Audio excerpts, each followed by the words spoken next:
नमस्कार सम्पूर्ण दर्शकवृन्दलाई कार्यक्रममा स्वागत छ। दर्शकवृन्द, आज हामीसँग यस्तो व्यक्ति पाहुना हुनुहुन्छ जो धेरै महिलाहरूको लागि प्रेरणाको स्रोत बन्नुभएको छ, जसले 38 वर्षसम्म निरन्तर रूपमा बिना पारिश्रमिक महिलाहरूको हक अधिकारको लागि लड्नु भएको छ र संविधानमा पनि 33% महिलाहरूको लागि हक अधिकार चाहिन्छ भनेर लड्नु भएको थियो। उहाँ हुनुहुन्छ विष्णु ओझा, जो अहिले राष्ट्रिय समावेशी आयोगको माननीय सदस्य तथा कार्यवाहक अध्यक्ष पनि हुनुहुन्छ। आउनुहोस् उहाँलाई कार्यक्रममा स्वागत गरौँ। म्याम, यहाँलाई कार्यक्रममा स्वागत छ। धन्यवाद। हजुर, अहिले कस्तो भइरहेछ दैनिकी तपाईँको, कसरी बिताइराख्नु भएको छ? अहिले विशेष गरिकन जुन राष्ट्रिय समावेशी आयोगमा आएपछि चाहिँ अब म एकदम स्वतन्त्र छु। अब हाम्रो आयोग चाहिँ कस्तो हुन्छ भने संविधान अन्तर्गत हुन्छ र हामीलाई यो राष्ट्रिय समावेशी आयोगको कार्यक्षेत्र भनेर 11वटा क्षेत्र जुन तोकिएको छ र त्यो 11वटा क्षेत्र र अनि अरू समावेशीकरणका विभिन्न इस्युहरू छन्। यो अन्तर्राष्ट्रिय अभिसन्धिहरू नेपाल सरकारले जुन अनुमोदन गरेको छ हैन, समानताको लागि जहाँ जहाँ प्रतिबद्धता जनाएको छ त्यो कुराहरू पनि हामीले हेर्नुपर्ने हुन्छ कि। अनि हामी चाहिँ त्यसैमा अध्ययन अनुसन्धान गर्छौँ, विभिन्न समुदायहरूसँग छलफल अन्तर्क्रिया गर्छौँ र उहाँहरूको आवाज, उहाँहरूको चाहिने समस्या के हो हैन, समावेशीकरणको कसको लागि हामीले समावेशीकरणको कुरा गरिरहेका थियौँ, उहाँहरूको समावेशीकरण भयो कि भएन, सहभागिता भयो कि भएन, उहाँहरूको अवस्था हिजो के थियो, आज के छ, यो हाम्रो के अरे संविधान, जुन नयाँ संविधान जारी भयो त्यस पछाडिको जुन यो समावेशिता सम्बन्धी चाहिँ थुप्रै नीतिहरू बनेको छ हैन, त्यो नीतिहरू चाहिँ कार्यान्वयनको अवस्था चाहिँ कस्तो छ भनेर हामीले यो अध्ययन गरिरहेका छौँ र त्यसमा छलफल बहस अब हामी जिल्लामा विभिन्न पृथक समुदायमा पनि हामी पुग्छौँ र उहाँहरूको आवाज हामीले लिएर चाहिँ नि हामी चाहिँ यो सरकारलाई चाहिँ हामीले केही सुझाव पनि दिन्छौँ र धेरै चाहिँ हामी सिफारिस गर्छौँ। त्यसैमा अब विभिन्न व्यक्तिहरूसँगको छलफल, कसैले के लिएर आउनुहुन्छ, कसैले के लिएर आउनुहुन्छ हैन। आज अहिले पनि एउटा त्यो पिछडा वर्ग भन्ने एउटा चाहिँ यो मधेसमा चाहिँ विशेष उहाँहरूको बसोबास छ, अनि ती पिछडा वर्ग भन्नुहुन्छ, उहाँ हामी मधेसी होइन भन्नुहुन्छ कि उहाँहरू। कहिले हाम्रो त अलिक धेरै छ नि त हैन, त्यो हुनाले गर्दाखेरि उहाँहरूसँग डिल गर्ने हाम्रो चाहिँ व्यस्तता हुन्छ कि। कहिले हामी जिल्ला जान्छौँ हैन, कहिले त्यो छलफलमै हामी व्यस्त हुन्छौँ। अब हामी कता जाने हैन, हामीले चाहिँ यो कार्यान्वयनको पार्टमा पनि सरकारलाई चाहिँ हामीले विभिन्न सिफारिसहरू गरिरहँदाखेरि त्यो कार्यान्वयनको पार्टमा हामी त्यो सधैँ त्यो सरकारसँग पनि हाम्रो चाहिँ सिफारिसहरूलाई चाहिँ कार्यान्वयन गर्नको निम्ति चाहिँ हाम्रो एक खालको चाहिँ छलफल पनि भइरहेको हुन्छ। विभिन्न समितिमा पनि हामीलाई बोलाइरहेको हुन्छ, त्यहाँ पनि हामीले हाम्रा कुराहरू राख्नुपर्ने हुन्छ। यसैमा व्यस्त भइरहेको छ अहिले। एकदम शुद्ध यो त्यो मन मस्तिष्कमा यो के छ भने यो समावेशीकरण सम्बन्धी जुन सरकारले नीति लियो हैन, त्यो मार्गमा जब हिँड्न थाल्यो त्यस पछाडि के भइरहेछ त, त्यो अवस्था जुन हाम्रो चाहिँ यो दूरी हैन, यो हुने खाने र हुँदा खाने भनौँ न, यो विभेदको जुन दूरी, जुन खाडल छ नि, लैङ्गिक रूपमा, जातीय रूपमा, भूगोलको रूपमा, अनि अब कोही किसान भनेर, कोही मजदुर भनेर, अब यो सबैको आएको भएको हुनाले गर्दाखेरि जुन त्यो दूरी छ नि, ग्याप छ नि, त्यो ग्यापलाई पुर्ने कुरा हो यो। कहिले पनि अवसर नपाएका, अवसरबाट वञ्चित भएकाहरू, यहाँ पहुँचवालाहरूले मात्रै हल्कम चलाउने भन्दा पनि त्यो कहिल्यै अवसर नपाएकाहरूको पनि सहभागिताको कुरा हो र उहाँलाई लिएर आएर यो बिचको ग्याप जुन छ नि, अनि त्यो पुर्नुपर्ने हैन, त्यो चाहिँ हामी त्यसैमा हामी चाहिँ छलफल हाम्रो। एउटा साधारण परिवारमा जन्मिनु भएको विष्णु ओझा हैन, अब हजारौँ लाखौँ महिलाहरूको लागि चाहिँ एउटा साहसिक महिला बन्नुभयो नि हैन, एकदम निडर व्यक्तित्व छ तपाईँको। यो यस्तो व्यक्तित्व चाहिँ तपाईँले कसरी बनाउनु भयो, यो साहस तपाईँमा कसरी आयो? अब राजनीति यात्रा पनि सुरु गर्नुभयो बिचमा हैन, कसरी चाहिँ तपाईँले यो असम्भव कुरालाई चाहिँ सम्भव बनाइदिनु भयो? यस्तो भयो, मलाई चाहिँ अरू पढ्न गएको देखेर मलाई पढ्न जानु मन लाग्यो। मेरो बाले चाहिँ मलाई पढाउनुपर्छ, छोरी पढाउनु हुँदैन भन्ने त्यति बेला चाहिँ एउटा मान्यता थियो। म भागेर पढ्न गएँ, आज भागेँ, भोलि भागेँ, पर्सि भागेँ, अनि मलाई स्याबास भन्न थालेँ त्यहाँका त्यो पञ्चायतको प्रधान पद पनि हाम्रो मामा नै हुन्थ्यो। अलिक ठुल्ठुला मान्छेहरूले चाहिँ अब भर्खर स्कुल स्थापना गरे हुनाले एउटी केटी सधैँ भागेर पढ्न आउँछ होइन। मलाई चाहिँ धाप मारेर स्याबास भन्नु। कति वर्ष त्यति बेला तपाईँ? 5-6 वर्ष कति 5-6 वर्षको। हामी पहाडमा जन्मेको अनि पछि यो मनरीमा मेरो बा चाहिँ बस्या हुनुभयो होइन। सानो बच्चा पछि 5 वर्षकी थिएँ अरे म त्यतिखेर। अनि अरू पढ्न गएको देखेर मलाई पढ्न जानु मन लाग्यो अनि म घरमा विद्रोह नै गरेँ होइन। बाले चाहिँ नि पढाउनु हुँदैन छोरीलाई भन्ने जुन त्यो मान्यता थियो। अनि म चाहिँ भागेर पढ्न गइसकेपछि अनि पैसा लिएर आएर चाहिँ भर्ना गर्नुपर्छ, भोलि पैसा लिएर आऊ है भन्ने कि। अनि कति लाग्छ भन्दा 1 रुपियाँ लाग्छ अरे। मैले आमासँग पैसा मागेँ, 1 रुपियाँ पैसा लिएर गएर मैले आफैलाई भर्ना गरेँ। आफैलाई भर्ना गरेँ होइन। त्यसपछि म यसरी पढ्न थालेँ कि म यति अनुशासित भएँ त्यो विद्यार्थीहरूमा। अनि म जहिले पनि क्लास टप। अनि म त त्यो स्कुलमा त कसो भने फर्स्ट बोय भनेर मलाई चाहिँ त्यो अलिक ठुला बडा भन्ने मान्छेहरू त्यतिखेर जिल्ला पञ्चायत गाउँ पञ्चायत हुन्थ्यो नि। अनि त्यो चिया पसलहरूमा चाहिँ अहिले पनि चिया पसलमा चाहिँ गफ हुन्छ नि। अनि फर्स्ट बोय आयो, बोय गर्ल होइन कि केटी होइन, केटी त्यसो कहाँ टप्छ भने। अनि म सबैलाई टप्ने मलाई चाहिँ त्यतिखेर कस्तो लाग्थ्यो भनेदेखि मैले यो भानुभक्तको यो घाँसीको कुवा यो जुन भरजन्म घाँसतिर मनदी धन कमायो पछि नाम केही रहोस् भनेर कुवा खनाए, त्यसले पनि मलाई एकदमै प्रेरित गर्यो कि। अनि मलाई कस्तो लाग्यो भने त्यो 4 जना जुन शहीदहरू हामीले त्यतिखेर पनि पढ्नु पर्थ्यो नि त। शहीदहरू उनीहरू मरेको कहिले उनीहरूको नाम त आज पनि छ। म पनि मरेर जाँदाखेरि नाम चाहिँ यस्तै रहोस् भन्ने के। त्यस्तो चाहिँ मलाई त्यो फिल। त्यो बेलामा फर्स्ट अब गर्ल नभनिकन बुवाई चाहिँ किन भन्यो त? अब केटीले सबै केटा सबैलाई तपाईँको टप्छ भन्ने त कसैको कल्पना थिएन। किन भन्यो मैले भने होइन त, अरूले भने मलाई फर्स्ट बोय भनेर मेरो एउटा इन्टरभ्यू छापेको छ फर्स्ट बोय भनेर होइन। इन्टरभ्यू नै छापिएको छ कि। अनि त्यसरी चाहिँ मैले क्लास टप्दै गएँ। अब बिचमा पहिला 5 क्लाससम्म थियो हाम्रो मनरी मावि हो होइन। मनरी हेटौँडा भन्दा पनि मनरी गाउँपालिका छ।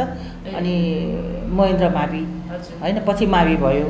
त्यो रेगुलर त्यो चाहिँ नि ऊ भएन कि। अनि हामी चाहिँ फेरि 8 क्लास पुगेपछि त्यसले चाहिँ माध्यमिक विद्यालयको स्वीकृति पाएन। त्यसपछि फेरि पढाइ ब्रेक भयो। मैले हेटौँडा आएर पढ्नु पर्थ्यो। हेटौँडा आएर पढ्ने मेरो बाले मलाई त्यो अनुमति नदिने, भागेर गएर कहाँ गएर पढ्ने होइन। पछि के भयो भनेदेखि फेरि आयो। अनि फेरि 10 क्लाससम्म हामी पढ्यौँ। अनि फेरि एसएलसी दिन हाम्रो हेटौँडा आउनु पर्ने सङ्घर्ष के। हेटौँडा आउनु पर्ने, फेरि हेटौँडा आएर एसएलसी दिन पाइनँ। अनि के भयो त भन्दाखेरि एसएलसी ब्रेक भयो। पछि म भागेर जागिर खाने बाहनामा, जागिरै भनौँ न, हेटौँडा कपडा उद्योगमा जागिर खान जाने भनेर बालाई झुक्क्याएर आमालाई चचाउन जान्छु भनेर लिएर गएर बाको आँखा छाएर हाल्यो कि त्यतिखेर। आमालाई त्यहाँ राखेर गएर चाहिँ निवेदन हालेको, नाम निस्किएछ फ्याट्ट। अनि मसँग चाहिँ कसको सङ्गत थियो भनेदेखि ठाकुरम क्याम्पस मेरो दिदीहरू पढ्नुहुन्थ्यो, मेरो ठुलामाको छोरी। अनि म चाहिँ त्यहाँ आएर चाहिँ अनि नाम निस्क्यो, म पढ्न थालेँ। त्यहाँ पनि हकी के म हकी कोही छैन चिनेको मान्छे। म हकी अब एसएलसी दिन साथै जागिर खानु भएन? होइन, एसएलसी कहाँ दिन पाइनँ। मैले भन्दैछु एसएलसी दिन पाइनँ। एसएलसी मैले हेटौँडा आएर दिन पर्ने, हेटौँडा आएर मेरो एसएलसी दिन रोक्यो। मैले भने लोकल बस्छ मेरो पढाइ। मलाई पढ्न असाध्यै राम्रो। मलाई त्यो म्याडम क्युरीलाई हामीले पढ्न पर्थ्यो नि त। मलाई त्यसै हुन मन लाग्थ्यो कि होइन। एकदम वैज्ञानिक के सपना त केही देखेँ। मलाई अरू केही थाहा छैन। म धेरै पढ्ने र मैले ठुलो मान्छे, असल मान्छे हुने। म मरेर जाँदा पनि मेरो चाहिँ नाम चाहिँ कतै न कतै रहिरहोस् भन्ने मात्रै भित्रको एउटा मेरो भावना थियो। म जहाँ लागेँ म त्यहाँ असफल होइन कि, म सफलै हुनुपर्छ भन्ने पनि मेरो एउटा मान्यता थियो। म साह्रै मेहनत गर्थेँ होइन। म केही पनि नठग्ने, काम पनि नठग्ने। घाँस काट्न गयो भने घाँस पनि राम्रोसँग काट्ने। तर त्यो गाई बाख्रा हेरेर जान चाहिँ पटक्कै मन नलाग्ने। भागेर बाको पिटाइ जति खाए पनि भागेर पढ्नै जाने। त्यो विद्रोह नै भयो नि त। विद्रोह नै गरेर मैले पढेँ होइन। अनि स्कुलमा एकदमै सरल, एकदमै माया गर्ने। अनि मलाई त एउटा त पछि क्लास सिधिसकेको एउटा मिसले पनि काठमाडौँ ताहाचलबाट सिङ्गै कापीमा विष्णु होइन विशु भनेर एउटा सिङ्गै कापीमा उहाँले के लेख्नु भन्दा चिठी लेखेर पठाउनु भएको थियो। त्यो कापी नै हरायो कि। विभिन्न ठाउँमा छर्दाखेरि त्यसरी चाहिँ मैले स्कुल पढ्दाखेरि पनि म आफै मतलब अग्रसर भएर म गएँ होइन। र अनि त्यहाँ मैले जागिर चाहिँ खाने बहाना अनि म चाहिँ अनि अलिअलि पार्टीतिर लागिसकेको थिएँ कि म सङ्घर्ष हो जीवन सङ्घर्ष हो भनेर म चाहिँ लागिसकेको थिएँ कि मलाई 8 क्लास पढ्दाखेरि मलाई हेड सरले र महिला मुक्ति किताब दिनुभएको थियो। त्यो किताब पढिसकेपछि म चुप लाएर बस्नु हुँदैन, म विद्रोह नै मैले विद्रोह नै गर्नुपर्छ भन्ने चाहिँ अब त्यहाँ बिहेको कुरो थियो। मेरो बाले बिहेकै कुरा छिनिसक्नु भएको थियो, म बिहे त गर्दिनँ भनेर मैले त्यो बिहे पनि भाँडेँ, विद्रोह नै गरेँ। तपाईमा यस्तो विद्रोह नै स्वभाव चाहिँ कसरी आयो? मैले भने एकचोटि मान्छे जन्मिने हो, एकचोटि मान्छे जन्मिने हो। मैले त्यो छोराभन्दा चाहिँ म चाहिँ कहाँनिर कम छु त होइन। अनि भाइलाई साथी लिएर चाहिँ जाँदैन, त्यो लामखुट्टे पनि मार्न सक्ने भुसुल मार्न सक्ने भाइले मलाई के साथी हुन्छ? तपाईँको भाइ पनि छ मेरो भाइहरू 3टा छ। दाजुभाइ कतिजना? म सबभन्दा जेठो, मभन्दा मेरो 3टा बहिनी 3टा भाइ, म सबभन्दा भाइहरू चाहिँ पढ्न जानुहुन्थ्यो उसो भए? मेरो पछि लाएर जान्थेँ, पछि लाएर दिदी बहिनी जाने भनेर जान्थेँ होइन। अनि अब उनीहरूलाई चाहिँ पढ्न छुट थियो, मलाई चाहिँ पढ्ने छुट थिएन। मैले सङ्घर्ष गर्नु पऱ्यो। अनि मेरो त्यो सङ्घर्ष जारी नै रह्यो कि। अनि म जागिर खान थालेँ। जागिर पनि किन खाएको? राजनीति गर्न। त्यहाँ गएदेखिको मैले एकदम त्यहाँ गीत गाएर त्यो हेटौँडा कपडा उद्यो आज त बन्द छ त्यो त्यहाँ मैले त्यहाँ हजारौँ महिलाहरू हुन्थे। अनि लाइन गएर नि झ्याप्प महिलाहरू भएपछि ड्याङ्गै गफ गर्न थाल्ने, भाषण गर्न थाल्ने, गीत गाउन थाल्ने। यसरी मैले उनीहरूलाई चाहिँ नि उनीहरू हेर्न आउँथे मलाई, ओ यस्तो केटी छ अरे, कोही नडराउने निडर होइन हक्की भनेर हेर्दै जाँदै गर्दै हेर्न मात्रै भयो भने आउने के। मलाई हेर्न मात्रै भयो भने आउने हेर्न मात्रै भयो भने आउने। यति छिटो चिने मलाई तिनीहरूले, एकदमै छिटो चिने। त्यसरी चाहिँ पछि चाहिँ यो महिला दिवसको कुरो आयो। म राजनीति 5 वर्ष जागिर खान्छु, त्यसपछि म त राजनीति नै गर्ने हो, देश बनाउने हो, देश बनाउने भन्नेमा थियो। मेरो एसएलसी अधुरै छ, एसएलसी गर्नु नै छ। त्यस पछाडि मैले एसएलसी पास गरेँ, कहाँ गएर गरेँ रौतहटमा मैले गएर एसएलसी प्राइभेट नै धेरै त्यति नै दिन पाइन्थ्यो अनि गरेँ। र अनि यो फेरि त्यो पढाइको त्यो तीव्र इच्छा त रहि नै रह्यो। र मैले कति 91 मा यो मल्टिपल क्याम्पस यो के अरे ललितपुर विश्वविद्यालय त्यहाँ चाहिँ मैले बिए पास गरेँ। त्यो पनि प्राइभेटै धेरै गरे हो। त्यो 62-63 पछाडि गरेँ। ल हेर्नुहोस् अनि तपाईको कहाँबाट कहाँ पुग्यो ल भन्नु। जस्तै कपडा उद्योगमै काम गर्दै जाँदाखेरि चाहिँ हजारौँ महिलालाई चाहिँ तपाईले कपडा उद्योगमै काम गर्दै उतार्नु भयो भन्ने एउटा थियो नि मार्च। त्यो चाहिँ के थियो खासमा? महिला दिवस भन्थे। महिला दिवसको दिन यो त महिला दिवस रे, आज त महिलालाई छुट्टी दिनुपर्ने थियो रे भनेर सुने मैले होइन। सुने ल त्यसपछि त्यहाँ सबैजनासँग कुरा गर्नु, अरू पार्टीका होइन महिलाहरूसँग पनि त्यहाँ थिए। अनि सबैले यो विष्णु ओझालाई चाहिँ मेरो पार्टीमा ल्याउन पाए हुन्थ्यो, मेरो पार्टीमा ल्याउन पाए हुन्थ्यो भन्ने चाहिँ हुँदो रहेछ उहाँहरूलाई होइन। त्यही बेला तपाईँको राजनीतिक छाप परिसकेको थियो। उहाँले मलाई बोलाउनुहुन्थ्यो, गीत सुनाउनुहुन्थ्यो। त्यो साथीहरू आज पनि छन्, तर उहाँहरूको राजनीति छैन होइन, निरन्तरता छैन। आफ्नै ढङ्गले बिहे गरेपछि राजनीति सिध्यो उहाँहरूको। तर मैले चाहिँ बिहे गरेपछि पनि राजनीतिलाई कायमै राखेँ। अनि म चाहिँ कस्तो भनेदेखि अनि उहाँहरूसँग कुरा गरेँ। यो मार्च 8 भन्ने थाहा छैन, यो महिला दिवस भन्ने मात्रै थाहा पाएको। र यो महिला दिवसको दिन हामीलाई बिदा दिनुपर्छ, हामी काम गर्दैनौँ फ्याक्ट्रीमा भनेर फ्याक्ट्री बन्द गरेर अनि सारा त्यो कसैले कल्पना नगरेको त्यो नेपालकै ऐतिहासिक हो। त्यो कति मान्छे चाहिँ सहभागी थियो? कति पुलिस सबै हात्ते। महिला मात्रै थियो कि? महिला मात्रै। त्यो कहिले कल्पना नगरे 4 जना महिला जुलुस भनेर थाहै छैन। त्यस्तो बेलामा जस्तो रूपचन्द्र विष्टहरू पनि त्यतिखेर चाहिँ त्यहाँ हेटौँडामा आउनुहुन्थ्यो कि कतिपल्ट। अनि त्यसरी चाहिँ नि पहिलो हजारौँ महिला सडकमा आइसकेपछि अनि त्यसपछि पुलिसहरू त हेरे भए होइन। उनीहरूले केही दमन पनि गर्न सकेनन्, केही पनि गर्न सकेनन्। अनि हामी त्यो दिन चाहिँ हामीले हाम्रो माग चाहिँ के थियो भने यो दिनलाई आजको दिनलाई चाहिँ यो महिला दिवसको दिन यो अन्तर्राष्ट्रिय भन्ने पनि थाहा आएन है फेरि। महिला दिवसको दिन चाहिँ बिदा दिए हाम्रो नारा। विद्रोह गर्दै हुनुहुन्छ अन्तर्राष्ट्रिय महिला दिवस भन्ने पनि थाहा थिएन, तर महिलालाई बिदा चाहियो। महिला दिवस भन्छ थाहा छ, महिला दिवस भन्छ थाहा छ। अनि सुनिता नमिताको हत्याकाण्ड भएको थियो क्या भर्खर। अनि हामीले सुनिता नमिताको हत्याकाण्ड त्यो हत्याराहरूलाई पत्ता लगा होइन। अनि यो महिला दिवसलाई बिदा दिए अनि कारखानामा काम गर्ने महिलाहरूलाई सुत्केरी बिदा दिए। धेरै माग थिएन हाम्रो होइन, सुत्केरी बिदा हुँदैन थियो त्यो बेलामा, हुँदैन थियो हुँदैन थियो। अनि त्यो महिलाहरूको लागि चाहिँ महिलासँग बच्चा पनि हुने भयो, शिशु स्याहार केन्द्र पनि चाहिन्छ भनेर हामीले 3-4वटा माग राखेर हामी सुरु गऱ्यौँ होइन। पहिलो वर्ष गऱ्यौँ, सबै प्रशासन हेरे भयो। त्यति बेला त पञ्चायत थियो, हामी त 4जना मान्छे पनि भेला हुन पाउँदैन थियौँ। गीत गाउने, सुनाउने, बोल्ने कुनै अधिकार थिएन के, कुनै अधिकार थिएन। अनि त्यस्तो समयमा तपाईँलाई डर लागेन? त्यो डर लागेन, कोही लागेन, खै के हो यो थाहा छैन, डरै लागेन सबलाई। मैले चाहिँ म काम गरेको कारखानाबाट मात्रै होइन कि अर्को कारखानाबाट पनि निकाल्यो भने अहिले चाहिँ सम्झिँदाखेरि त्यो आँट कहाँबाट आएछ जस्तो लाग्छ मलाई अहिले चाहिँ सम्झिँदाखेरि होइन। त्यसरी कति सालतिर थियो यो 38 सालतिर? 38मा वारवाती होइन। धेरै भएपछि प्रशासन पनि पुलिसले महिलाहरूको पहिलो ठुलो देशकै ठुलो आन्दोलन हो।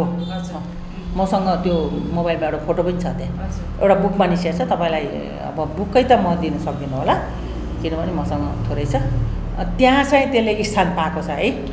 यो मार्च 8लाई स्थापित गराउनको निम्ति विष्णु ओझाले चाहिँ नेतृत्व गरेको भनेर चाहिँ त्यो आएको छ। र मलाई प्रमाणपत्र मलाई दियो, यो मार्च 8लाई स्थापित गराउने एउटा यो के अरे साहसिक महिला भनेर दिएको थियो। मेरो अर्को एउटा कार्यक्रम थियो, त्यो प्रमाणपत्र यहाँ राखिदिनु, म फर्किँदाखेरि लिएर जान्छु भनेको बिर्से भएर अब त्यो अफिसै त्यहाँ छैन, त्यो प्रमाणपत्रै खेर गयो क्या मेरो। तपाईँलाई अनि महिलाहरूकै लागि लड्ने, वा महिलाहरूकै हक अधिकारको लागि लड्ने होइन भनेर प्रेरणा चाहिँ कहाँबाट पाउनुभयो, कसरी सुरु गर्नुभयो? प्रेरणा चाहिँ मैले अब प्रेरणा भन्दा पनि घरैमा एउटा चाहिँ छोरी मान्छेले कहाँ पढ्नुहुन्छ, पढ्नु हुँदैन, कतै जानु पर्दा नि भाइलाई साथी लिएर जा भनेपछि होइन छोरीमा चाहिँ किन फरक छोरा र छोरीमा म त्यही फरक खोजिरहेको थिएँ। बराबर हो त, आमाले जन्माएको, कसैले मलाई केही भनेको तर मेरो आफ्नै विश्लेषण थियो। किन फरक गऱ्यो, छोरी र छोरा बराबर किन भएन नि त? त्यसैले गर्दाखेरि हामी बराबर हुनुपर्छ भनेर त्यो बराबरको कुरा जब मैले त्यही गीतहरू मैले सुने, सङ्घर्ष हो जीवन, जीवन सङ्घर्ष हो भन्ने गीतले होइन मलाई प्रेरणा दियो होइन। मैले भने अघि नै एउटा घाँसीको गीतले त मलाई प्रेरणा दियो। तपाईँहरूले यो महिलाहरूको संविधानमा चाहिँ महिलाहरूको चाहिँ 33% महिला सहभागिता गराउने भनेर पनि धेरै आन्दोलनहरू गर्नुभयो होइन। कतिको सफल हुनुभयो, कस्तो कुरामा चाहिँ कस्तो भयो भनेदेखि म यो 1/3 कन्सेप्ट इन्डियाबाट आएको। अनि विशेष गरिकन हाम्रो पूर्व राष्ट्रपति विद्यादेवी भण्डारीले 1/3 महिलाको सहभागिताको कुरो उठाउनु भएको थियो पार्टीभित्रै। अनि त्यो कुरो मैले ट्यापै टिपेर म उठाउन थालेँ, किनभने एउटा समिति भन्दाखेरि एकजना मात्रै राख्थेँ बढीमा, नत्र महिला नै नराख्ने, महिला बिनाकै कमिटी हुन्थ्यो। अनि त्यसपछि हामीले 1/3 कुरा त्यहाँ उठ्यो। 54 सालदेखि 1/3 कुरा उठ्यो होइन। यो उठिसके पछाडि त्यो म चाहिँ कस्तो भनेदेखि अरू चाहिँ डराउने, यो महिलाको कुरा उठाउँदाखेरि आफै पछाडि परिन्छ कि अवसर जान्छ कि भनेर डराउने। मलाई चाहिँ डर लागेन, किनभने अधिकारको कुरा उठाउँदा म पछाडि पर्छु भने पर्छु, अर्को आउँछ नि त, अर्को पुस्ता आउँछ नि त अगाडि भन्ने चाहिँ मलाई लाग्थ्यो कि। त्यसैले अनि मलाई चाहिँ के भन्थे, बिस्नी त्यहाँ आउनु भयो त्यो 1/3 बाटो छोडिदिए भन्थे, 1/3 बाटो छोडिदिए 20 दिदी आउनुभयो भन्थे। कोही चाहिँ कानमा आएर के भन्थे भने किन 1/3, तपाईँ त 1/3 नै चाहिँदैन, तपाईँ त 5% भित्र परिहाल्नुहुन्छ, पछि 5% भयो नि त महिला सहभागिता, तपाईँ त 5% छिर्नुहुन्छ नि, हे यो 33 नउठाउनुहोस् भन्थे पुरुषहरू कि। अनि म पुरुष विरोधी त होइन, तर मैले महिलाको बराबरको कुरा मैले उठाउँदाखेरि चाहिँ कतिले चाहिँ मलाई यो पुरुष विरोधी महिलाको मात्रै कुरा उठाउँछ भन्थे। महिला पछाडि छ त्यसैले मैले महिलाको कुरा उठाएँ होइन। बराबर हैसियत बराबरै हो, मैले त्यही कुरा उठाएँ। उल्लीबिल्ली लगाएँ मलाई, तर म चाहिँ डराएन, मैले चाहिँ यो उठाएकै गरेँ। अब यो 33% को सहभागिता कुरा जुन एउटा अब यो त्यति बेला त साह्रै ज्यादै महिलाहरूलाई चाहिँ उ गरिन्थ्यो नि त, बहुबिहा होइन। अनि पिटेर चाहिँ नि बाहिर निकालेदेखि लिएर अनि बेचबिखनको पनि त्यो मकनपुर पनि एउटा एकदम हाइलाइट जिल्ला हो नि त, सिन्धुपाल्चोक पछाडि मकनपुर पनि हो। अनि अब त्यस्तो अन्यायमा परेका महिलाहरू चाहिँ म कहाँ हुनुहुन्थ्यो क्या, म कहाँ मेरो पनि केटाकेटी सानै होइन, म उनीहरूको मुद्दा पनि हेर्दिनु समयमा चाहिँ तपाईँ कपडा उद्योगमै काम गर्नु भइरहेको थियो कि छोडिसक्नु भएको थियो? मैले 50 सालमा छोडेको। यो सबै काम गर्न नभ्याएर मैले छोडेँ। 50 सालमा छोडेर फेरि तपाईँ नारी शिव सृजना केन्द्रमा आउनुभयो नारी शिवमा। नारी शिव चाहिँ यसरी स्थापना भयो कि सबै महिला त्यस्तो महिलाहरू चाहिँ रुँदै रुँदै आएपछि मेरो त मन थाम्नै नसक्ने। हजुर, मन थाम्नै नसक्ने कि उनीहरूको लागि बोल्न पर्ने। त्यहाँ गएपछि तैँले न्याय पाउँछस्। विष्णु ओझाले लड्छे, त्यो पार्टी सार्टी पनि हेर्दैन त्यसले महिलाको लागि लड्छे, त त्यहाँ जा भनेर पठाउने। अनि मैले त्यतिखेर नगरपालिकामा को डोरमणि पौडेल मेयर हुनुभएको थियो। मैले उहाँ र एक दुईजना अरू पनि हुनुहुन्थ्यो। मैले एउटा संस्था, मलाई चाहिँ सामाजिक काम गर्न पनि एकदम रहर। म विद्यार्थी हुँदा त म बुढाबुढीलाई पढाउन जाने, रातिको कक्षा कहाँ मलाई छोड्थेन। कसले थियो त? मलाई पैसा दिए पनि होइन, कसैले पढा भने पनि होइन। बहुविवाह हुँदा म त्यहाँ पुलिसलाई खबर गरेर पुलिस लिएर गएको छु। म त्यहाँ एउटा मनरी हाम्रो स्कुलकै नजिक किताब बोकेर स्कुल गएको मान्छे बाल विवाह भयो भनेर यो यसले बोल्छ भनेर त्यो प्रचार भएछ कि यसले बोल्छ भनेर मलाई खबर आयो। त्यसै त फोन पनि थिएन होइन। मलाई खबर आयो यहाँनिर चाहिँ बच्चाको बिहे भइरहेछ भनेर भनेपछि मैले पुलिस लिएर त्यो यज्ञमा गएर त्यो बिहे क्यान्सल गरेको छु। त्यो कहाँबाट आएको साहस? त्यो म आफैलाई पनि विश्वास लाग्दैन अहिले। कहाँबाट आएछ त्यस्तो कुरो? अब यो हुँदै गर्दा तपाईँलाई चाहिँ अब त्यो समयमा त बाल विवाह नै बढेको हुन्थ्यो नि त होइन? अब तपाईँ बच्चाको बिहे गरिरहेको के बाल विवाहको त्यो भनौँ न घरबाट कतिको प्रेसर आयो त? मेरो घरबाट तपाईँलाई चाहिँ? मलाई त्यस्तो त्यो त किन यस्तो ठाउँमा गइस्, किन बोलिस् भनेर मलाई कहिले त्यस्तो भन्नु भएन। किनभने अब यो के छ, यो चाहिँ आमालाई चाहिँ धेरै पढाउनै मन थियो। अनि बालाई चाहिँ कसले भन्थे अरे के तैँले छोरी पढाइस् भनेदेखि त जान्छे आफै भनेर भने अरे। अनि म त हेटौँडा आएर जागिर खाँदाखेरि पनि मैले वचन दिएको थिएँ क्या घरमा, म त्यसरी तपाईँको नाक काटेर मैले गलत काम गर्दिनँ। विश्वास गर्छु छोरीलाई, विश्वास गर्नुहोस्। कोही केटा मन पर्यो म बिहे गर्ने भएँ भनेदेखि भनौँला, है सकेसम्म म बिहे नै गर्दिनँ भनेर मैले त्यो म प्रति एकदमै विश्वास थियो। फेरि एकदमै विश्वास थियो। कति मान्छे उहाँ झुन्नेर मर्छु यो केटी पाइनँ भनेर उहाँ कत्रो घात गरेँ, मर भनेर मैले भनेँ। म त्यो झुन्नेर मर्नु त्यसलाई बचायो भने म सिद्धिन्थेँ नि त होइन। म त्यस्तो कहाँबाट आयो आँट मलाई थाहा छैन।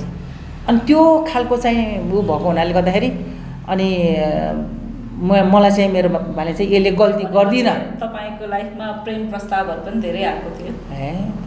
अहिले पनि हाम्रो लभ म्यारेज नै हो। हजुर। त्यतिखेर मेरो धेरै पढ्ने, धेरै काम गर्ने, अलिक ठुलै ठाउँमा पुग्ने, देशकै लागि देशै बनाउने भन्ने सपना यो माइन्ड सेट क्या पुरै घुमिरहेको थियो। अनि यस्तो लडतरो यस्तो सामान्य जीवन नबिताउने भन्ने नै थियो। अब यतिखेरको स्कुल पढ्दा त्यो गट्टा खेल्दाखेरि मैले हारेँ भने पनि पुलिस थियो कि पुलिस चौकी थियो हाम्रो स्कुल छेउमा, टक्क पुलिसले टाउकोमा हान्थ्यो कि किन पिट्यो भने पनि यो फर्स्ट बोयले चाहिँ नि हार्न पाइन्छ भन्ने के पुलिसै सुध के बच्चा त्यो याद छ क्या मलाई। कहाँ त्यही अनि पढ्दैको अवस्थामा त 8-9 क्लास कति पढ्दाखेरि त मलाई महिला सङ्गठनको सभापति बनाए। तपाईँलाई अचम्म लाग्छ होला, त्यो पञ्चायतको महिला सङ्गठनको सभापति मलाई थाहा छैन त्यो बेलामा।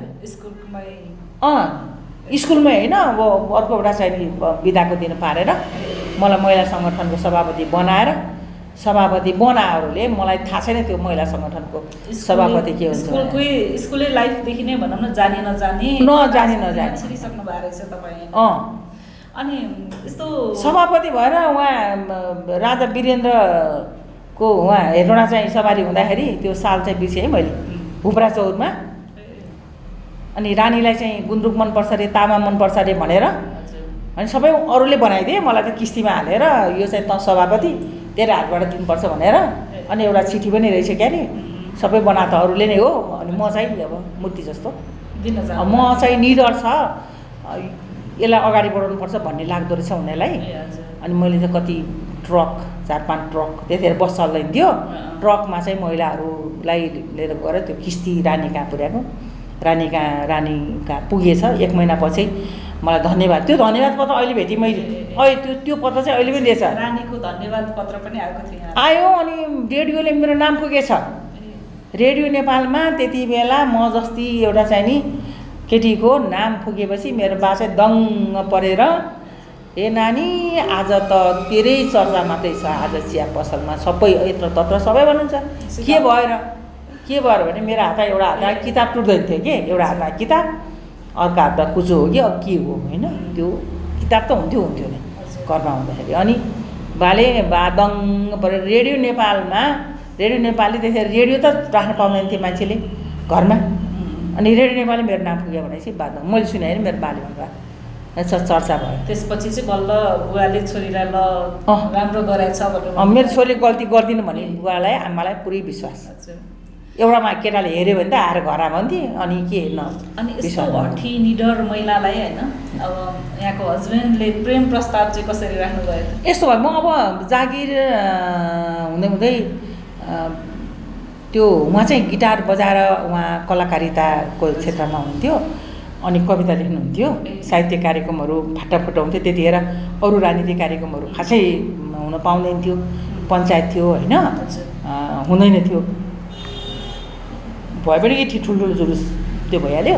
त्यस पछाडि उहाँ गिटार बजाउने अनि अलि बौद्धिक अनि अलि ठिटो अनि त्यस पछाडि कविता पनि त्यो सामन्तीलाई चिठी भन्ने एउटा कविता सङ्ग्रह निस्किया रहेछ होइन त्यो पनि पढेँ अनि त्यो सशक्त के जेलसेल पनि परिसकेको रहेछ परिसक्यो तर मलाई त थाहा छैन उहाँ पनि राजनीतिमा होइन अनि मलाई गीत गाउने मान्छे मलाई राम्रै लाग्थ्यो तर म चाहिँ किताब खुब किन्न जान्थेँ कि किताब पुस्तक पसल थियो एउटा म चाहिँ त्यतिखेर कालो कटराइजको प्यान्ट र कालै सर्ट मेरो फेभरेट कलर लाएर म हिँड्थेँ अनि मेरो श्रीमानले चाहिँ त्यतिखेर पहिलो झड्काइमा हिजो बेलुका मलाई पढाइ सुनाउँदै हुनुहुन्थ्यो तिम्रो बारेमा मैले यसरी लेखेको छु भनेर म कसरी तिम्रो पछि लागेँ थाहै पाइनँ अरे कि भनेर मैले लेख्थेँ सुनाउँदै थियो एउटा किताबमा लेख्नु भएको रहेछ मैले त हेरेको पनि थिइनँ कि अनि उहाँ चाहिँ मेरो पछि लाग्नु भएको रहेछ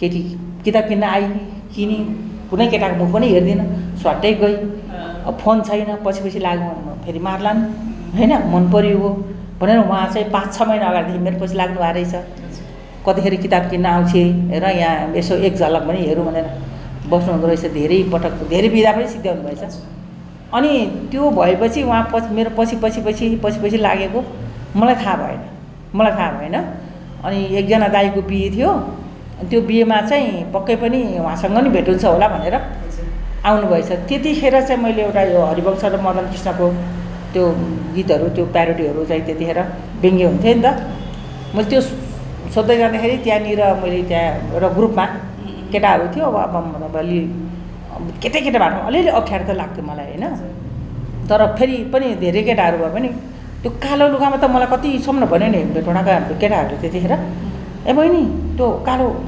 पाइट सर्ट लाद नहिँड्नु देवानन्द हिरो जस्तो ब्यान्ड गर्ला है बहिनी भनेर पारिबाट भन्ने कि पारिबाट भन्यो अगाडि आएर त कसैले जिस्काउने हिम्मत थिएन उनीहरूको होइन त्यसरी भने कि अनि त्यसो भनिरहँदाखेरि आफूलाई अलिक डर लाग्थ्यो डाइरेक्ट आएर जिस्काउने चाहिँ गर्दैन थियो यसो साइडबाट मात्रै गर्थेँ अनि ठ्याक्कै त्यही बेला चाहिँ अलिकता एक झलक चाहिँ देखेको होइन ऊ भएन कि अनि उहाँ त भैँसी भन्ने ठाउँमा बस्नुहुन्थ्यो हेटौँडा भैँसीमा जागिर खानुहुन्थ्यो प्राधिकरणमा अनि त्यो मलाई भेट्नको लागि त्यो हेटौँडामै अब त्यही हाम्रै वरिपरि आएर कोठा लिएर बसेर कोठा लिएर आएर छेउमै कविताबाट प्रस्ताव राखेको कि कविताबाट उहाँ कविता लेख्ने मान्छे कविता त मैले सुन्छु होला नि त डर पनि लाग्थ्यो अरे होइन डर पनि लाग्थ्यो अरे म फेरि लसक्क नस्किने मसक्क नमस्किने के होइन म ढाका कि बोलिदिने अनि त्यो डरै नलाग्ने उहाँलाई चाहिँ डर लागेन अरे तपाईँ डर लागेर त कविता लेखेँ नि कविताले इन्डाइरेक्ट रूपमा कविता लेखेर सुनाउनु अनि त्यो कविता पनि एक प्रश्न अपरिचित यात्रीसँग भनेर सोधेको छ कि त्यो हेडिङ चाहिँ अनि त्यो अनि उहाँले चाहिँ अनि हामी हिँड्नेबाट चाहिँ धेरै लामो छ होइन उकाली र ओह्राली आउँछन् जङ्गल आउँछ बाघ भालु आउला एक्लै हिँड्दाखेरि डर हुन्छ खतरा हुन्छ मलाई चाहिँ तिमीसँग हात समातेर सँगै हिँड्ने मेरो विचार छ भन्नुहोस् न तपाईँको के विचार छ त्यो कविता सुनाउँदा तपाईँले चाहिँ कस्तो उत्तर दिनुभयो त सबै प्रश्न उत्तर खोज्नुभयो मलाई कविताको नि कहीँ उत्तर हुन्छ भने छ यसको उत्तर तपाईँको उत्तर मैले र्याखी पारेँ। अर्को दिन र्याखी पारेपछि अनि त्यसपछि त्यो वास्तविक कुरा के हो ल भन्नुभयो भनेपछि अनि भन्न कर लाग्यो नि त। भन्न कर लाग्यो। त्यो वातावरण पनि अरू साथीहरूले मिलाइदिएर रहेछन् कि मलाई पनि थाहा थिएन। रमाइलो छ यो यतातिर नजाउँ भनेपछि अनि अब यही राजनीतिमा लाग्दै राजनीति लाग्यो नै राजनीति भयो। अब तपाईँलाई पनि राजनीति गर्न पनि सजिलो हुन्थ्यो होला नि त, भयो होला नि त होइन उहाँसँग। अब त्यस्तो भयो। मैले त मेरो बा आमा त मैले वचन दिएको छु होइन। फेरि बा आमाको म भाग्दिनँ होइन। त्यो कपडा उद्योग अलिक बदनाम थियो कि त्यतिखेर, त्यही बिग्रिन्छ अरे त्यो कपडा उद्योगले बिगार्छ अरे भन्थे। कसरी बिगार्दैछ मलाई चाहिँ बिगार्दैन ल, म बिग्रिनु कसैले आएर बिगार्छ त्यत्तिकै भनेर म त्यो अलिकति घमण्ड कि मलाई कसैले बिगार्छ, म नबिग्रेपछि बिगार्छ अरूले, म बिग्रिन्न क्या। यसलाई घमण्ड नभनौँ, आत्मविश्वास भनौँ न। विश्वास के हो थाहा छैन। मलाई कसैले बिगार्न सक्दैन कि म बिग्रिँदैन भने यो वचन दिन्छु। म त्यो कपडा उद्योगमा काम गर्ने सब बेनै गरिदिनु ल। मरी हत्या हालेर त्यहाँ काम गर्ने पनि आँखा थिएँ, मरी हत्या हालेर मैले वास्तै गरेन कि मतलबै गरेन। किन मैले मेरो बाबाआमालाई वचन दिएको छु त, वचन दिएको छु कि म त्यहाँ काम गर्नेसँग बिहा गर्दिनँ। देखाउँछु यिनीहरूलाई होइन म नबिग्रिने केटी हो भनेर देखाउनु छ नि त मलाई। म फेरि विश्वास, अनि त्यो विश्वासले गर्दा पनि पछि मैले कुरा गरेँ। अनि अब जात मिल्ने भयो आदि इत्यादि होइन। अनि हाम्रो त्यही दाईहरू त्यहाँ त्यही काम गर्ने दाईहरू हुन्थ्यो, उहाँहरू घर गएर कुरा गर्नुभयो मेरो बाबासँग। तपाईँले नमानेपछि घरमै गएर कुरा गर्न जानुभयो। हाम्रो सहमति चाहिँ भइसकेको थियो, ओके चाहिँ भइसकेको थियो। अनि त्यसरी चाहिँ अनि बिहे पनि पार्टीले नै गराइदिएको हाम्रो बिहे चाहिँ जनवादी बिहे। जनवादी कुनै उपहार चम्चा पनि गिफ्ट नलिकन बिहा अरे। साधारण तरिकाले के होटेलमा गर्नुभएको थियो कि जङ्गलमा बिहे गर्नुभएको थियो? अनि के त बिहे नै जङ्गलमा भएको। त्यो यस्तो बिहे बाहिर खुल्ला गर्यो भने त्यहाँ पुलिस त्यहाँ हालिहाल्थ्यो, समातिहाल्थ्यो नि। भनेपछि त्यो बेला पनि आन्दोलनमै लागिराख्नु भएको थियो। देश र देशको लागि र जनताको पक्षमा देशको पक्षमा सधैँ लडिरहने लागिरहने गलत काम नगर्ने भन्ने बेलामा चाहिँ तपाईँले कपडा उद्योगमा काम गर्न छोडिसक्नु भएको थियो कि के थियो? छोडेको काम गरिराख्नु भएको थियो। अनि जङ्गलमा कतिजना बिचमा तपाईँहरूको विवाह सम्पन्न भयो? होइन बिहे त त्यो थियो होला 150 कति थियो मान्छे त, उनीहरूले पनि जम्मा गरेका होइन। मेरो बाआमा सबै जानुभएको थियो। मासु सासु खाए, 2टा खसी काटेका थिए होइन। अनि अरू हिसाबले त हो त्यो दाइजो साइजोको हिसाबले चाहिँ के पनि नलिएको। अनि त्यो बाजा साजा बजाउने, अब सिन्दुर पोते पनि खासै थियो यसो रातो अलिअलि टिका थियो त्यति हो। रातो कपडा त लाएको थिएन मैले, रातो साडी त लाएको थिएन मैले। कस्तो पहिरनमा हुनुहुन्थ्यो त तपाईँ? खैरो खालको साडी थियो, सामान्य साधारण। अनि मासु चिउरा खाएर कसैले चिया खाएर भए चाहिँ मासु चिउरा खायो नि त्यो होइन। अनि विवाह पछि चाहिँ कस्तो भयो त तपाईँको जीवन? अनि बिहे पछाडि चाहिँ धेरै गाह्रो भयो। अब गरिराख्नु भएको थियो, अब श्रीमानको सपोर्ट कतिको पाउनु भयो त्यसपछि चाहिँ? के बिहेपछि धेरै गाह्रो भयो के बिहेपछि अब बच्चाहरू पनि छिटै जन्मे। घर परिवारमा मलाई चाहिँ त्यहाँ पनि एकदम उदाहरणीय भएर चाहिँ परिवारमा सासु बुहारी मिल्दैन भन्ने एउटा समाजमा एउटा खालको धारणा थियो नि त। अनि म त्यो धारणालाई चाहिँ म गलत साबित गर्छु होइन, म मिलेर देखाउँछु, मिलाएर राख्छु भन्ने मेरो थियो। त्यहाँ चाहिँ म असफल भएँ। किन भन्दाखेरि म मात्रै मिलेर नहुँदो रहेछ क्या। एउटा परिवारमा चाहिँ एउटा मान्छेले जति मिल्छु भने पनि जति मिलाउन खोजे पनि नहुँदो रहेछ भन्ने कुरो चाहिँ मेरो त्यो पहिलो सिकाइ भयो होइन। अब भयो राजनीति गर्ने बुहारी आदि इत्यादि अब छुटाउन खोजे होइन। परिवार मेरो सासु ससुराहरूले छुटाउन खोजे, म्याक्सिमम कोसिस गरे, म्याक्सिमम उनीहरूको लागि शक्ति गरे। अनि अब हामीले घर छोड्नु पऱ्यो, हामीलाई घरबाटै निकाल्यो 3 पल्ट। अनि अब यो राजनीति गर्ने भनेपछि तपाईँ छोरा र बुहारीको मन परेको थिएन होला थिएन। खोइ थिएन होला म थाहा छैन। अब छोरो पनि राजनीति गरेँ, जेल गएको होइन, ऊ भयो। अनि त्यसपछि अनि बच्चा छोराले राजनीति गरे मन पर्यो, बुहारीले राजनीति गरे मन परेन होइन त? त्यही त थाहा छैन। अब त्यही होला होइन। अब म अलि धेरै सोझी थिएँ। म परिवारको लागि एकदमै नरम थिएँ, दुश्मनहरूको लागि म एकदमै कठोर थिएँ, कडा थिएँ होइन। तर म आफ्नो सिद्धान्तमा, आफ्नो अडानमा चाहिँ थिएँ होइन। म आफ्नो एउटा प्रतिबद्ध थिएँ, लक्ष्यप्रति चाहिँ म प्रतिबद्ध थिएँ। म खराब काम गर्दिनँ, म सकेसम्म कसैलाई पनि नराम्रो गर्दिनँ भन्ने थियो होइन। तर अब मेरो नन्दहरू सानसानै थिए, बच्चै थिए, उनीहरूलाई केही थाहा थिएन। अनि अब त्यस्तै परिवारमा अलि राजनीति गर्ने मान्छेहरूले पनि अलिकता म चाहिँ के भयो भने यो 46 सालमा अलिकता कुरा गर्दाखेरि मैले 46 सालको आन्दोलनको कुरा गर्छु।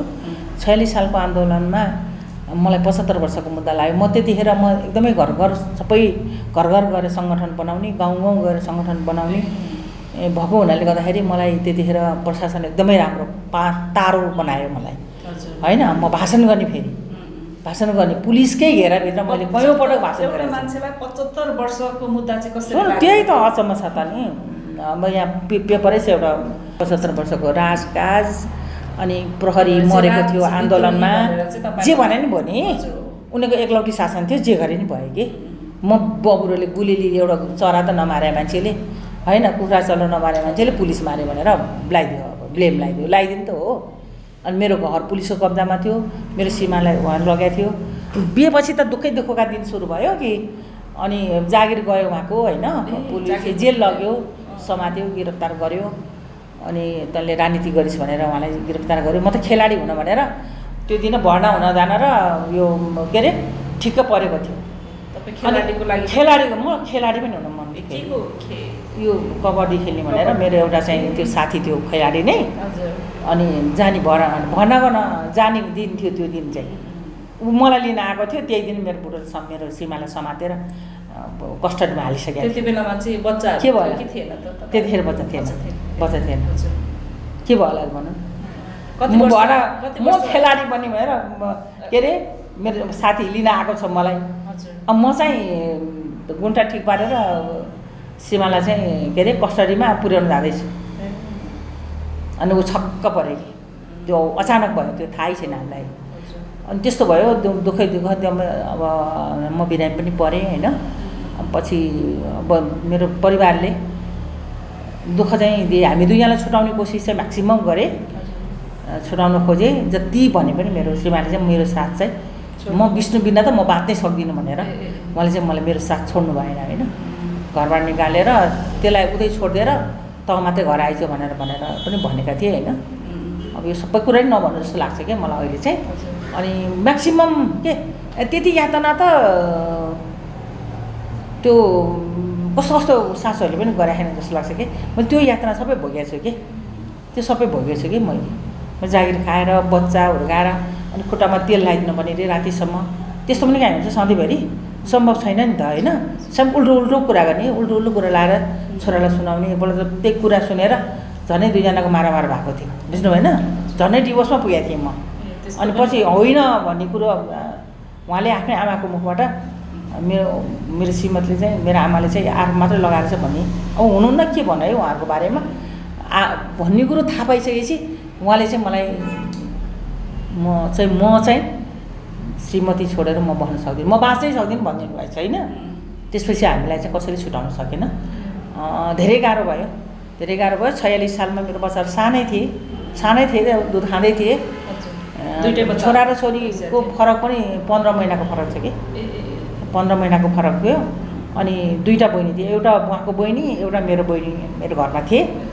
अनि उनीहरू मात्रै भए। मलाई चाहिँ पहिल्यैदेखिको त्यो के भन्छ त्यो वारेन्ट जारी भइसकेको चाहिँ 46 सालको फागुन 7 गते हामी चाहिँ आन्दोलनमा जुट्ने तयारीमा थियौँ हामी। पहिले मलाई समात्नलाई त्यो भइसकेको रहेछ, आदेश भइसकेको रहेछ। अनि मलाई खबर आयो तपाईँ घर छोडिहाल्नु भनेर। अनि मैले चाहिँ मेरो छोराछोरीलाई चाहिँ माइतमा पुर्याइदिएर अनि म त्यहाँबाट घरबाट घर छोडेर भागेँ। रातभरि मलाई नखोजेको सायद रातभरि हेटौँडामा कुनै घर थिएन होला। कुनै घर थिएन होला, बचाउनै गाह्रो भयो। कतिपल्ट त रातभरि बारीमा बसेको छ। अनि बचाउनै नसक्ने भएपछि मलाई त्यो मकवानपुरबाट चिताउनु लग्यो। अनि मभन्दा सामान्य मान्छे वा जिल्लै छोडेर इन्डियातिर गएँ, तर म चाहिँ उता इन्डिया गइनँ। म चितवनतिर, चितवनमा कहिले थारू गाउँमा, कहिले कहाँ आज यहाँ, भोलि कहाँ, पर्सि 4-5 दिन एक ठाउँमा। फेरि अब त्यो रेडियोले चाहिँ नयाँ मान्छे चाहिँ त्यता आयो कि खबर गर्नु भनेर समाचार भनेछ। मान्छे त्रसित हुने, ज्यान जोगाउन असाध्यै गाह्रो। कति वर्ष बिताउनु भयो त यसरी? अनि त्यस्तो गर्दा 2 महिना सरदर त्यसरी गयो भूमिगत रूपमा, छोराछोरी भेट्न नपाउने स्थितिले। अनि एक दिन चाहिँ मैले साह्रै छोराछोरीको अनुहार हेर्न मन लाग्यो। काठमाडौँमा कर्फ्यू लागिसके पछाडि मैले मेरो बच्चाको अनुहार हेर्न पाउँदिनँ होला जस्तो लाग्यो मलाई, होइन? कि वार पार त हुन्छ कि अब हामी नि बन्दुकै बोल्नु जानु पनि हो कि के हो मुखै हेर्न नपाउने कि भनेर मलाई मेरो श्रीमानलाई त कस्टडीमा लगिसकेका छ। अनि छोराछोरी मामा घरमा छन्, अनि 2टा बहिनीहरू घरमा छन्। रातभरि पुलिस बस्दो रहेछ। फेरि रातभरि पुलिस गस्ती गरेर यति त्यो कति ब्याट्रीको टर्च राति झुकेर आउँछ कि भनेर मेरो घर घेरा हालेर बस्ने रहेछ। त्यति कडा चाहिँ अरूलाई थिएन, अरू कसैलाई पनि थिएन। थुप्रैजनालाई मुद्दा लगाएको थियो। 2048 सालतिर यो 46 सालको कुरा। हजुर, ठ्याक्कै 46 सालमा यति धेरै खोज्यो कि अनि म एक दिन म बच्चाको मुख हेरेर फर्किन्छु भनेर मैले विद्रोह गरेर साथीहरूलाई म तपाईँ राति पुलिसले तपाईँलाई समात्यो भने हामी चाहिँ जवाबदेही छैनौँ भने चाहिँ समात्यो। कति भाग्ने कि समात्यो भने त बरु त्यहीँ एक ठाउँमा त हुन्छ, मार्दैन कि। अनि बलात्कार गऱ्यो भने चाहिँ के भन्छ, म त्योदेखि डर लाग्यो, होइन? अनि मारे नि मारोस्, तर म एकचोटि मेरो बच्चाको मुख हेरेर आउँछु भनेर म आएको। मेरो घर त सबै मेरो माइतमा पनि पुलिसले आएर खोजेर गइसकेको रहेछ। आउने बित्तिकै यहाँ हामीलाई खबर गर्नु भनेर त्यहाँ छोडेर रहेछ। म घरमा आमालाई बालाई के अरे मेरो बच्चाहरूलाई भेट्न आएको त मेरो बच्चाहरूलाई चाहिँ मेरो बाले काखमा राखेर भात खुवाउँदै हुनु रहेछ, होइन? अनि बाबुले मामु तोते बोली मामु तपाईँलाई पुलिसले खोजेको छ अरे। हो भने होइन भने मैले नै तपाईँ भाग्नु न, काठमाडौँ जानु भने बाबुले। कति वर्ष थियो? काठमाडौँ नि पुलिस आइहाल्छ नि बाबु। तोते बोली क्या, एकदम कति वर्ष थियो? 4-5 वर्ष थिएन, 4-5 वर्ष पनि थिएन। अनि त्यहाँ पनि आउँछ नि त बाबु पुलिस। त्यसो वीरगन्जमा जानु नि तपाईँ, त्यहाँ पनि आउँछ नि भने मैले, होइन? त्यसो भए जङ्गलमा जानु न। नाइ जङ्गलमा बाघ आउँछ भन्छ छोरी, 2टैको तोते बोल्छ। नाइ जङ्गलमा बाघ आउँछ मम्मीलाई खाइहाल्छ नि भन्छेको चाहिँ 2टै तोते बोल्छ। बाघलाई त एक ढिसिउँदैसी त भइहाल्छ नि भन्छ कि मेरो छोरो, है? त्यो नाइ मलाई त बाघसँग पनि डर लाग्छ, पुलिससँग पनि डर लाग्छ भन्छ नानी, होइन? बाबु चाहिँ पुलिससँग डर लाग्छ अरे, बाघसँग डर लाग्दैन अरे। भाइ कहाँ छ अझ? अनि आमा के भन्नुहुन्छ, नानी यति तातो खाएर त भागिहाल्यो हाम्रो। अरू राति कहाँ भाग्ने? म भाग्दिनँ। म यति राति कहाँ भाग्ने? आउँछ क्या अहिले भर्खरै यहाँ पुलिस आउँछ। यहाँ एकजना त्यो महिला, त्यो गाउँको महिला, त्यो समिति मलाई आउँछ। म लेख्दैछु कि त। एकजना गाउँको महिला आएर त्यहाँ के पैसा के माग्न आउनु भएको छ। मलाई जिउँदो देखेर छक्क परेँ। आमाले यसरी छाप्नु भयो क्या मलाई, तिमी मेरो छोरी नै हो त भनेर आमा डाको छोडेर रोनु। नरुनु आमा, के भएर म त काठमाडौँ गएर आएको, मतलब के आमा रोएपछि त त्यो के हुन्छ? त्यो हालत त सबै मान्छे जम्मा हुँदैन, केही पनि भएन। तेरो छोरीको हड्डी पनि सिधिसक्यो, अब तैँले हड्डी पनि भेटिदिनुहोस्, तेरो छोरी त मारेर उहिले फालिसक्यो भनेर चाहिँ त्यहाँ श्रीमान चाहिँ जेलमा, तपाईँ चाहिँ श्रीमान कस्टडीमा, घर पुलिसको घेरामा, छोराछोरी मामा घरमा। त्यतै स्कुल भर्ना गरेछ। त यस्तो काममा लागेर चाहिँ किन बिहा गरे, किन बच्चा भए भन्नुहुन्छ आमा त त्यति बेला। अनि मेरो ठुलबाले चाहिँ त्यसलाई भेट्यौँ भनेदेखि नि कपाल खौरेर बोरामा पोको पारेर म उता यो नेपालको सिमाना कटाएर आउँछु भनेर आउनु भएको छ अघिल्लो दिन, होइन? त्यो दिन त अब त्यो भन्दै मलाई त तुरुन्तै यहाँ पोल्टामा पैसा हालिदिएर त छोडेर त गइहाल्नु, तेरो ज्यान बचा, तेरो छोरी हामी पाल्छौँ, ज्वाइँ अब जेलमा हुनुहुन्छ, होइन? मार्दैन होला त्यहाँ, तेरो ज्यान जोगा बस। भनेर मलाई त पैसा हालेर आमा त घिउ र भात हालेर ठुलबाले होइन मेरो आमाले त यहाँबाट भाग ज्यान जोगा ठुलबाउले चाहिँ अहिले दिन चाहिँ मेरो ठुलबाले खोज्न आउनु भएको छ क्या मलाई पुलिसले खोजेर छपछप देखेको छैन त्यो विष्णुलाई त्यसलाई भेट्यो भने कपाल सबै खौरिन्छु र बोराभित्र हाल्छु अनि नेपालको सिमाना कटाएर आउँछु म ज्यान बाँच्यो भनेदेखि त भोलि जे होला भनेर आउनु भएको रहेछ होइन अनि म त्यो दिन त्यो गएपछि अनि त्यसपछि म जान्न पानी पऱ्यो एकदम घनघोर पानी पऱ्यो अनि आमाले फेरि अनि त्यो महिला चाहिँ त्यसले गएर उहाँ भनिसक्यो होला पुलिस फेरि आउँछ मेरो छोरीलाई लिनु भएर आमाले बाला पठाउनु भयो विष्णु त जिउँदै रहेछन् भनेर कुरा गर्न थालिसकेको छन् क्या उनीहरूले त्यो छिमेको जिउँदै मलाई जिउँदै देख्दा मान्छेलाई अचाउनु भयो होइन त्यस्तो अवस्था थियो त्यो अवस्था अहिले सम्झ्यो भने पनि मलाई अचम्म लागेर आउँछ क्या अनि आमाले अनि अब मुसलधारी पानी पऱ्यो अनि पानी परिसके पछाडि त म हावा चलाएछ पानी परेछ मध्यरातमा अब कहाँ जाने के जाने ठाउँ पनि हुनु पऱ्यो नि त त्यहाँ ट्रक बस्नु भयो अनि म यहीँ यसो पुलिस समातेर समात्छ अब म यहीँ बस्छु म जान्न यो राति हो म जान्न गाडी पनि पाउँदैन यो पानीमा भनेर नि म त्यही ल त यहाँ सुत ठिक्क परेर आमाले पोल्टामा पैसा हालिदिनु भयो यहाँ पैसा पनि यहीँ जिउमै बेरेर राखेको छ अनि त्यस पछाडि बच्चाको चिन्ता नगर त आफू मात्रै बच पुलिसको आँखाबाट त बस्छ भनेर अनि मलाई चप्पल छेउमै राखेर लाउने चप्पल छेउमै राखेर त यहाँ सुत म यहाँ पुलिस आयो भने म तल उठाउँछु भगाउँछु भनेर आमा हेरेर भन्नुभयो आमा कस्तो हुनुहुन्छ र आमा यसरी हेरेर भन्नु त्यहाँ त पुलिसले त त्यो धानको भकारीमा पनि त्यो हालेर के भालासाला हालेर रोकेर परालमा पनि यसरी गरेर त्यस्तो गरेर खोजेर गाड्छ कि मनरीसम्म आएर होइन हेर्नुदेखिको अनि त्यो चौकीमा नि फोटो राखेको थियो अरे अनि मलाई त त्यो टिकौलीको जङ्गल साइकलमा त्यो टिकौलीको जङ्गल पार गर्नलाई त्यो चौकी पार गर्नलाई टिकौलीको बिचको जङ्गलबाट गैँडा गोही के भेट्यो हामीले त त्यहाँनिर साइकलमा एउटा बहिनीले यताबाट चाहिँ तपाईँ अर्को दिन जानु घरबाट चाहिँ अर्को दिन हिँड्नु भयो कि सुन्नु न अनि ढाका राति चाहिँ एउटा गाडी ठुलो गाडी एउटा सानो गाडी रोकेपछि आमा नानी पुलिस भनेपछि मलाई त्यतिखेर कस्तो डर लाग्यो हुन्छ भनेदेखि म त टाप भागेछु भाग्दै माथि डाँडामा ठ्याक्कै जङ्गलमा पुगेछु जङ्गलमा अनि भोलिपल्ट पुर्णेको दिन भोलिको दिन थियो अब जङ्गलतिर जाउँ के गरेर छ हेर्नु यता आउँ पुलिस भनेको छ अब पुलिस लाने भयो अब जङ्गल जाउँ जङ्गलको जनावरको डर छ घनघोर जङ्गल छ कि त्यो भाग्दा डाँडो कसरी भागेन थाहा छैन मलाई अनि तपाईँको त्यो बेलामा त्यो जुन विद्रोह गर्ने साथीहरू चाहिँ थियो कि थिएन त अब तपाईँ त्यसरी बसिरहेको त्यहाँ बस्दा त म एक्लै हो त्यस्तै विद्रोह गरेर आउने मान्छे त कति हुन्छ बस्नु भएन बसेँ होइन अनि अब पार्टीको साथीहरूले नै अब सपोर्ट गरे नि त एकजना पत्रकार गोपाल थपलिया भन्ने नाम सुन्नुभएको छ लास्ट दिन म गोपाल थपलिया घरमा थिएँ बहुदल घोडा गराइदिन त्यहाँ लगेर राखेको थिएँ त्यहाँ चाहिँ कोही पनि छैन ठुलो मान्छे बच्चाहरू छ नि त भित्रै बस्ने भनेर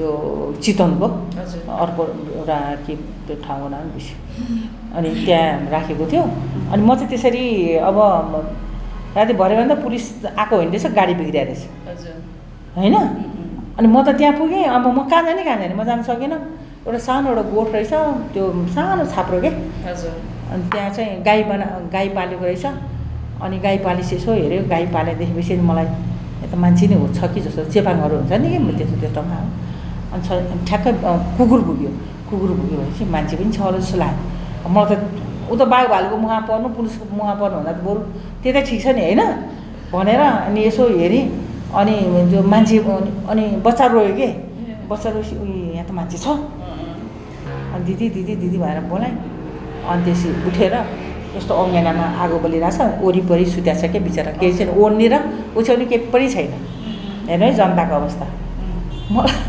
दिदी हेर्नु न म यो ओझाको छोरी हो कि ओझाको जेठी छोरी भने मैले ओझाको जेठी छोरी हेर्नु न पुलिसले खोइदिएर मलाई यहाँसम्म लिएर आयो अनि तपाईँहरूकै लागि लडेको हामी भन्न आएछ कि मलाई त त्यस्तो पनि भन्न आयो सबैले खाना पाउनुपर्छ पढ्न पाउनुपर्छ लाउन पाउनुपर्छ सबैजना मान्छे भएर बाँच्न पाउनुपर्छ भनेर लडेको हेर्नु न दिदी मलाई त पुलिसले खेदेर यस्तो गरेपछि झलकझुलुक उठेर अनि त्यो महिला छ चेपाङ महिला हो झलकझुलुक उठेर नानी आज पनि आएको थियो यहाँ गाडी पुलिस तपाईँलाई खोज्नलाई थाहा छ त मलाई तपाईँको बारेमा सबै पञ्च भनेपछि चिन्ने रहेछ त्यहाँ पनि त्यही पुलिसले खोज्यो भनेपछि ल ल ल ल ल के अरे मलाई घरसम्म पुर्याइदिनु न भनेर भनेको मैले ल यो नानीलाई त जसरी पनि बचाउनु पर्छ तपाईँले भनेको कुरा एकदम ठिक छ जित हुन्छ नानी जित हुन्छ तपाईँको जित हुन्छ पञ्च ती रानी ती सानी केही नबुझेको मान्छे म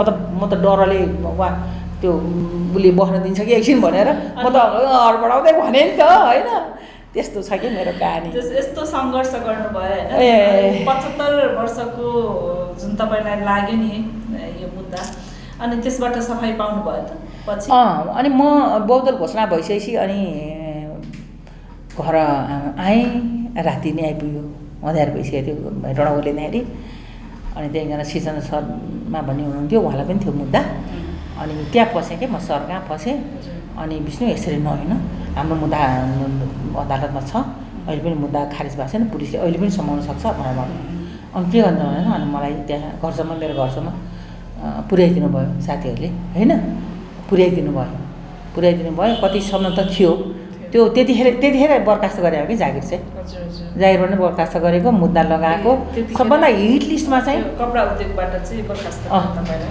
सबभन्दा हिट लिस्टमा चाहिँ त्यो यही विष्णु ओझा थियो कि त्यतिखेर बुझ्नु होइन अनि पछि बौद्धल आइसके पछाडि त तपाईँको त्यो किताबहरू उहाँको लगाएर छ अनि हामी डिएसपी कार्यालय गएको त डिएसपी त यसरी रोक्छ हजुर के खाइसिन्छ चिसो तातो तपाईँले खोज्नु भएको थियो त्यही भएर आएको भने मैले होइन तपाईँले खोज्नु भएको थियो अरे त्यही भएर आएको होइन हजुर होइन मैले खोज्नु पनि मेरो बाध्यता थियो मेरो जागिर थियो हजुर नराम्रो उसले नहेर्नु होला भनेर त्यो आधी ढाड निकालेर नमस्ते ठोक्न थालेँ त्यो एसपी पुलिस सिडिओ सबै त्यहाँ विष्णु ओझाको खोजी हरेक कार्यालयमा विष्णु ओझाको खोजी हरेक गाउँमा कार्यक्रम खोइ आज विष्णु दिदी भन्ने त्यो आन्दोलनले मलाई त्यहाँ यति स्थापित गर्यो कोही महिला देखेँ कि तपाईँ हो विष्णु दिदी भन्ने कि होइन विष्णु ओझा भनेपछि खतरनाक मान्छे भन्ने छैन होइन पुरा विष्णु ओझाकै चर्चा अनि त्यस पछाडि मलाई राजनीतिमा अर्को चुनौती थप्यो कि अब सबै विष्णु ओझा आइ भई विष्णु ओझा पपुलर भई होइन स्थापित भई सबैले खोज्न थाले उसलाई लिएर गएर भनेदेखि त्यहाँ हामीले सुखै पाउँदैन कुनै पनि कार्यक्रममा उसलाई लिएर जानुपर्ने त्यहाँ खोज्ने प्रशासनले मलाई नि खोज्ने जनताले मलाई नि खोज्ने भएपछि अनि त्यो आन्दोलनले अर्को फाइदा भनेको मलाई त्यसले चाहिँ एउटा जनतामा हरेकको उसमा चाहिँ स्थापित गराइदियो कि यसरी अब लड्दै यसरी आयो तपाईँको धेरै सङ्घर्ष भयो घरमा पनि जितेँ भनौँ न होइन दुईजनालाई दुईतिर पार्न खोजेको थिएँ हामी एकै ठाउँमा रह्यौँ मैले त्यहाँ पनि सफलतै भन्नुपर्छ होइन छोराछोरीको पढाइ त कहाँ मेरो छोराछोरीको त 3-4 स्कुल भयो अब यहाँले धेरै सङ्घर्ष गर्नुभयो होइन राजनीति पनि गर्नुभयो कपडा कारखानामा पनि काम गर्नुभयो अनि अब यो एनजिओमा नि काम गर्नुभयो होइन एनजिओमा काम गर्दाखेरि त अब कतिपय मान्छेको त लाइफ स्टाइलै चेन्ज भएको हुन्छ नि तर तपाईँको चाहिँ त्यस्तो भएन अब तपाईँले त अझ बिना पारिश्रमिक काम गर्नुभयो त्यत्रो वर्ष होइन तपाईँले आफ्नो परिवारलाई चाहिँ यो समयमा कसरी हेर्नुभयो त यस्तो आय स्रोत के थियो तपाईँको परिवारलाई कसरी पाल्नुभयो एकदमै धेरै गाह्रो थियो कि पहिला सुरुमा चामलहरू यस्तोहरू चाहिँ मलाई मेरो आमाले नै पठाइदिनुहुन्थ्यो विशेष गरी चामलै किन्थेँ म अरू कुराहरू मात्रै किन्थेँ होइन अनि मेरो श्रीमानको पनि पटक जेल पर्नुभयो होइन पटक जागिर गयो धेरै दुःख पायो कहिले त भोकै पनि बस्नु पऱ्यो अब कहिले साथीहरू कहाँ गएर खाइयो त्यस्तो पनि दिन आयो यो मैले कहिले पनि नभनेको कुरा अहिले भन्दैछु एकदमै कष्ट थियो केही समय केही वर्ष फेरि यस्तो भयो अनि हामीले थोरै जागिर त थियो अनि त्यो परिवार पनि हामीले हेर्न पनि भएको हुनाले गर्दा हामीलाई धेरै ठुलो मतलब धेरै कष्ट चाहिँ हामीले बेहोर्नु पऱ्यो छोराछोरीकोलाई पनि त्यो दुःख चाहिँ भयो। अनि जागिर केही त उहाँले पनि अब पछि जागिर खानुभयो नि त, जागिर खानुभयो। पहिला पनि जागिर थियो, बिचमा थिएन होइन। अनि त्यो परिवारको कारणले पनि हामी दुःख पाथ्यौँ। यदि हामी मात्रै थियौँ र परिवार थिएन अरू भनेदेखि हामीलाई त्यति गाह्रो हुँदैन थियो। मलाई चामल त धेरै वर्षदेखिको मलाई आमाले नै पठाइदिनुहुन्थ्यो। एकदम धान राम्रो फल्ने अनि एकदम मिठो चामल, एकदम मनोभोग भन्ने एउटा धान आफूलाई खान लाउँथे। त्यो चामल मैले लिएर आएर पकाएपछि त्यो टोल छिमेकी नै सबैजना कोही यो कस्तो बाख्ना चामल हामीलाई पनि दिनु भन्थे होइन। त्यो चाहिँ आमाहरूले सबै हुन्थ्यो। तरकारी सरकारी पनि यस्तो मालिक गाई शुद्ध लिएर आइदिनु भएको छ दुध खानलाई होइन, बच्चालाई दुध खुवाउनलाई होइन। अनि सानोमा चाहिँ धेरै सानो हुँदाखेरि बच्चा अलिक चाँडो जन्मेको हुनाले गर्दाखेरि आमाकोमा मैले छोडेको छु, आमाले हेरिदिनु भएको छ। अनि मेरो छोरी के गरिदिनु भन्दाखेरि आमा जब भैँसी दुहुन जानुहुन्थ्यो, छोरी चाहिँ त्यो दुध दानी बोकेर सिरानी हालेर उपरकुटी लाएर अब दुध मैले खानुपर्छ भनेर उपरकुटी लाएर टक्क बस्दिरहेको, सिरानी हालेर दुध दानी लिएर ठिक्क भएर बस्ने के ताते दुध खाने। त्यो दुँदैको आमा नभएको भए, मेरो आमा बा नभएको भए त धेरै गाह्रो हुन्थ्यो होइन। आमाको ठुलो हेल्प छ, बुवाको धेरै, मेरो बाको पनि धेरै ठुलो हेल्प छ। अहिले बालाई गुमाउनु पऱ्यो, पेटभरि रुनु पनि पाएको छैन मैले, त्यो समय त्यो ठाउँ पनि नपाएर होला बचाउन सकिनँ। अनि त्यसको तुलनामा बाबुले अलिक कम पायो होइन। अनि मेरो छोराछोरीहरू त्यो आन्दोलनको क्रममा पुलिसले मुद्दा लगाइरहँदाखेरि होइन, अनि स्कुल व्यवहारिक भएको थियो, मैले पढाउनै सक्दिनँ जस्तो गाह्रो भएको थियो। अनि तर पनि मेरो इच्छा चाहिँ कस्तो थियो भने जसरी भयो नि मैले मेरो बच्चा पढाउनुपर्छ, मेरो जस्तो जीवन मेरो बच्चाले भोग्नु हुँदैन, राम्रो लाइफ चाहिँ उनीहरूलाई दिनुपर्छ भन्ने चाहिँ मेरो एकदमै भइरहन्थ्यो। मैले जागिर खाँदाखेरिको सञ्चयको पनि निकालेर मैले एउटा सानो घडेरी किनेको थिएँ। यति पाइ गरेर कहिलेकाहीँ त मेरो श्रीमाले मलाई के भन्यो भने चिनी अब चामल यसो केही किन्नु पऱ्यो भने पनि होइन, घर बनाएपछि मात्रै खाने हो कि भात पनि भन्ने के बेग्ने हाने के मलाई बेग्ने हाने। अनि श्रीमानले चाहिँ के गर्नुहुन्थ्यो त, जस्तै जेलबाट छुटेपछि चाहिँ अब उहाँको त त्यसलाई जागिर पनि गयो होइन, त्यसपछि के काम गर्नुभयो उहाँले? पछि फेरि जागिर खोज्नुभयो होइन। अनि प्राधिकरणमा जोडिनु भयो। प्राधिकरणको पहिला अस्थायी जागिर थियो, एउटा लोकसेवा पास गरेको जागिर थियो, दुइटै गयो कि एकैचोटि दुइटै गयो। लोकसेवा पास गरे पनि गयो अनि खाइरहेको अस्थायी जागिर पनि गयो र धेरै वर्ष यत्तिकै बस्नुभयो। स्कुल पनि पढाउनु भयो, कता क्यान्टिनतिर पनि काम गर्नुभयो, के गर्नुभयो। पछि धेरै पछाडि अनि उहाँले फेरि जनस्वास्थ्य कार्यालयमा काम गर्नुभयो। अनि थोरै नै हुन्थ्यो पैसा त्यहाँबाट। अनि पछि प्राधिकरणमै फेरि उहाँले त्यो लोकसेवाबाट पास गरेर उहाँ प्राधिकरणमै आउनुभयो। अनि त्यसपछि अलिक सहज भयो स्थिति। अनि खानाको लागि चाहिँ आमाहरूले धेरै सहयोग गर्नुभयो। त्यो हुनाले गर्दाखेरि मैले छोराछोरीलाई नगद भन्दा नि मैले त्यो सानो एउटा घडेरी एकदमै साह्रै मेरो बच्चालाई पढाउनुपर्छ भनेर मैले एउटा सानो घडेरी एउटा किनेको थिएँ। त्यो घडेरी पनि किस्ता भन्नेमा किनेको त्यो पनि हेटौँडामा किन्नुभयो? हेटौँडाको 4 नम्बर वडामा एकजना कौशल सर भन्ने हुनुहुन्थ्यो, सर बित्नुभयो अहिले। अनि हाम्रो डिबेट भइरहन्थ्यो, बुढाबुढीको डिबेट भइरहँदाखेरि यहाँ घरमा खाना छैन तिमी चाहिँ घडेरी कुरा गर्छ भने म चाहिँ त्यो आफ्नो स्तरभन्दा अलिक माथि नै सोचिहाल्ने कि कहाँबाट लिएर आउने के पैसा भनेर एउटा पहिला सोच त बनाउनु पऱ्यो नि त होइन। एउटा सानो 2टा कोठा मात्रै भयो भने पनि त बच्चा पढाउनु त त्यो गाउँबाट त सकिँदैन नि त। गाउँबाट त हामीलाई निकालेछन् गाउँको घरबाट, गाउँमा नि घर बनाएँ मैले, तर अब निकालेँ, हामी निकाल्यौँ, राम्रै भएछ। अनि त्यस पछाडि 3 चोटिसम्म निकालिसके पछाडि मैले मेरै घर बनाउनुपर्छ, मेरै कमाइले भन्ने भयो कि मलाई। अनि त्यो जग्गा किनिसके अनि किस्ताबन्दीमा ल तिमीहरूको डिस्कस, म जग्गा एउटा मिलाइदिन्छु, अलि भिरमा छ, अप्ठ्यारो ठाउँमा छ, किस्ताबन्दी अब हामीलाई के चाहियो त किस्ताबन्दीमा जग्गा पाउने। किस्ताबन्दी त्यो नराम्रो जग्गा थियो कि अलिक भिरमा थियो। अनि त्यो हुन्छ सर हुन्छ भने मैले हुन्छ सर हुन्छ भने एका अलि एक्लो थियो, अहिले डिलमा थियो, हुन्छ सर हुन्छ भयो भने मैले कसरी तिर्छु म तपाईँ चोला भन्नु भने मैले मै आँट गरेँ, मेरो श्रीमान आँट नगर्ने, आँटै थिएन उहाँको त। अनि मैले हुन्छ सर म मिलाइदिनु भयो भने मैले अनि चिनेकै दिदी हुनुहुन्थ्यो अनि उहाँले विश्वास पनि भयो नि त अनि त्यो जग्गा लिइसके पछाडि अनि मेरो भाइले चाहिँ माइतीबाट भनौँ न मेरो माइती भाइले चाहिँ मान्छे उतैबाट काम गर्ने मान्छेलाई उनीहरूले उतैबाट पैसा दिए उनीहरूले लिएर आएर त्यो 3टा सुर्गा थियो त्यसलाई 2टा बनाइदिए कि खारेर अनि त्यो के अरे पहिलाको जग कुर्सी उठाएर अनि त्यतिसम्म उसले गर्दै के कता दिएर पैसा दिए थाहा छैन मलाई त्यो भाइले नि दियो उतैतिरबाट आमाहरूले नि दिनुभयो अनि त्यस पछाडि चाहिँ हामीले तपाईँलाई दुःखका साथ हुन्छ एउटा कोठा बनाएर बस्यो पहिला त्यो 3टा कोठाको कुर्सी भाइले उही आमाहरूले चाहिँ उ गरिदिनु भयो त्यसको पैसा उहाँहरूले तिर्नुभयो होइन मैले सोद्धा पनि सोधिनँ अनि पछि चाहिँ हामीले एउटा कोठा बनाएर अनि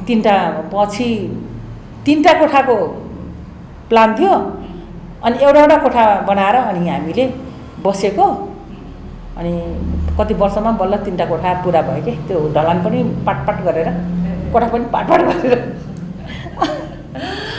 गरेर आन्थेँ यस्तो त सायद कसैले पनि गरेको त्यसपछि पछि मैले जागिर छोडेँ नि होइन मैले जागिर छोडेको पैसा अलिकति आएको थियो त्यो पैसा चाहिँ अनि फेरि अरू एउटा घडेरीमा हालेँ अनि त्यो घडेरीमा हालेपछि अनि हामीले त्यो घर चाहिँ अलिक एकान्तमा थियो बच्चाहरूलाई अलिक गाह्रो थियो कि अनि त्यहाँनिर हामीले बाटो लग्यौँ कि वडा अध्यक्ष चाहिँ हामीले नै जिताएको वडा अध्यक्ष भएको हुनाले गर्दाखेरि त्यहाँ बाटो थिएन बत्ती थिएन त्यो बाटो बत्ती हामीले त्यहाँसम्म लग्यौँ अनि सबैले त्यस्तो गरेर बनाएको घर पनि सबैलाई मन पऱ्यो क्या फेरि डिलमा अहिले त्यही घर त्यो घर अहिले पनि हिँड्ने जस्तो लाग्छ अहिले कस्तो राम्रो बनाएको छ उनीहरूले होइन अनि एकदम राम्रो पारेर बनाएर छ हामीले त्यो देखेर पनि होइन अनि त्यो घर बेचेर त्यो जुन जग्गा हामीले जोडेका थियौँ अलि सडकमा थियो अलि राम्रो ठाउँमा थियो त्यहाँ चाहिँ 9 धुर थियो त्यो चाहिँ 13 धुर थियो अनि त्यहाँ गर्दाखेरि चाहिँ त्यो घर बेचेर पैसा नि भयो नि त अनि उहाँको त्यो 7 वर्षको त्यो सापट्टि पेस्किदिँदो रहेछ अनि दुईटै मिलाएर हामी त्यहाँ घर बनाएर बस्यौँ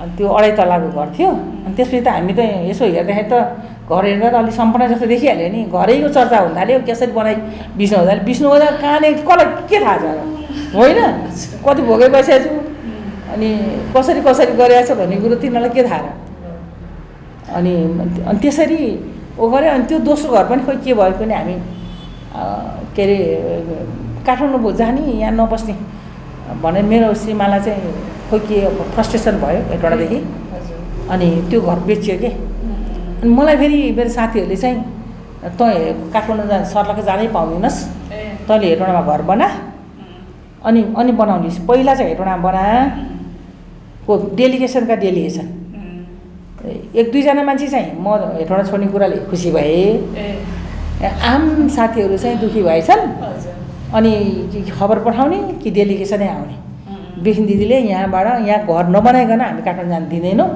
यदि नबनाइकन काठमाडौँ जानुभयो भने हामी त्यो पुल खोला तरेर यता आउन दिँदैन त्यहाँ एउटा सामरीको एउटा त्यो के अरे त्यो भैँसीको पुल छ कि सामरीको पुल छ एउटा त्यो तरेर यता आउन दिँदैनौँ नि दिदी रगत पसिना यत्रो कठिनभन्दा कठिन सङ्घर्ष गरेर यो दिदी यो जिल्लामा महिलाको अधिकारको कुरा गर्ने त्यो राजनीतिमा पहिला म एक्लै सबैले श्रीमती मलाई जिम्मा लाउँथे बहिनी मलाई जिम्मा लाउँथे विष्णु दिदीलाई चाहिँ यति विश्वास गर्ने विष्णु दिदीको साथमा त हामी जति दिन पनि पठाउँछौँ भने यस्तो विश्वास कोही कहाँबाट विश्वास आयो थाहा छैन घरबाट निस्किन नदिएका श्रीमतीहरूलाई घरबाट निस्किन नदिएका छोरीहरूलाई कोसँग जाने बिग्रिन्छ जा हुन्छ बेटीले बोलाउन अनि त्यो एउटा धन सुनवार भने तपाईँ पहिला महिला आयोगमा थियो अहिले कता त्यो के पार्टीमा पनि छ अलि लेख्छ उसले धन सुनवार उसले भन्छ नि एउटा आर्टिकल देखेँ थिएँ मैले मेरो पहिलो मार्क्स चाहिँ विष्णु दिदी नै हो भनेर होइन उसलाई पनि मैले त्यसरी लिएर आएको हो कि कारखानामा काम गर्थ्यो त्यसरी नै लिएर आएको उसलाई समातेर पछि नाइट स्कुल आयो म पढ्न मन लाग्यो दिदी म पढौँ भने पढ्छु भन्ने त पढ मैले के गर्नुपर्छ पढ भने मैले होइन अहिले चाहिँ श्रीमान रिटायर्ड हुनु भइसक्यो अहिले त पेन्सन आउँछ उहाँको पेन्सन आउँछ घरको पनि भाडा आउँछ अनि मैले बाध्य भएर फेरि जग्गा खोजेर ल बुढा म त घर यहाँ नबनाइकन मलाई यस्तो चेपमा म परेँ कि भनेर फेरि अनि हामीले घर बनायौँ हेटौँडामा गएर अब काठमाडौँमा त अब हाम्रो केही होइन नि त काठमाडौँ अहिले आयोगले यहाँ सरकारले जिम्मा दिया भएर होइन यतै बसियो। अनि बच्चाहरूलाई पढाउँदाखेरि चाहिँ 12-15 वर्षदेखि यहीँ कोठा थियो क्या हाम्रो, कोठा लिएर बच्चाहरूलाई पढाएँ। किन बच्चालाई पढाउनु चाहिँ पर्छ मैले भन्ने कुरो चाहिँ त्यो चाहिँ कहिल्यै मेरो छोड्यो। मैले केही गर्नुपर्छ भनेर मेरो बच्चा पढाउनुपर्छ र म कोहीसँग पनि हरेस खाएर म थचक्क बस्नु हुँदैन भने यो 3टा कुराले चाहिँ मलाई जहिले पनि चाहिँ तिमी दुःखमा पनि आत्तिनु हुँदैन भन्ने कुरो र सुखमा मात्तिनु हुँदैन, यति कुरा चाहिँ मेरो मन्त्र जस्तै थियो कि म हरेस खाएँ भने त मेरो दुश्मन खुसी हुन्छ, नाच्छन् त होइन, उनीहरूलाई खुसी हुनै नदिने गरिरहने काम अगाडि बढिरहने।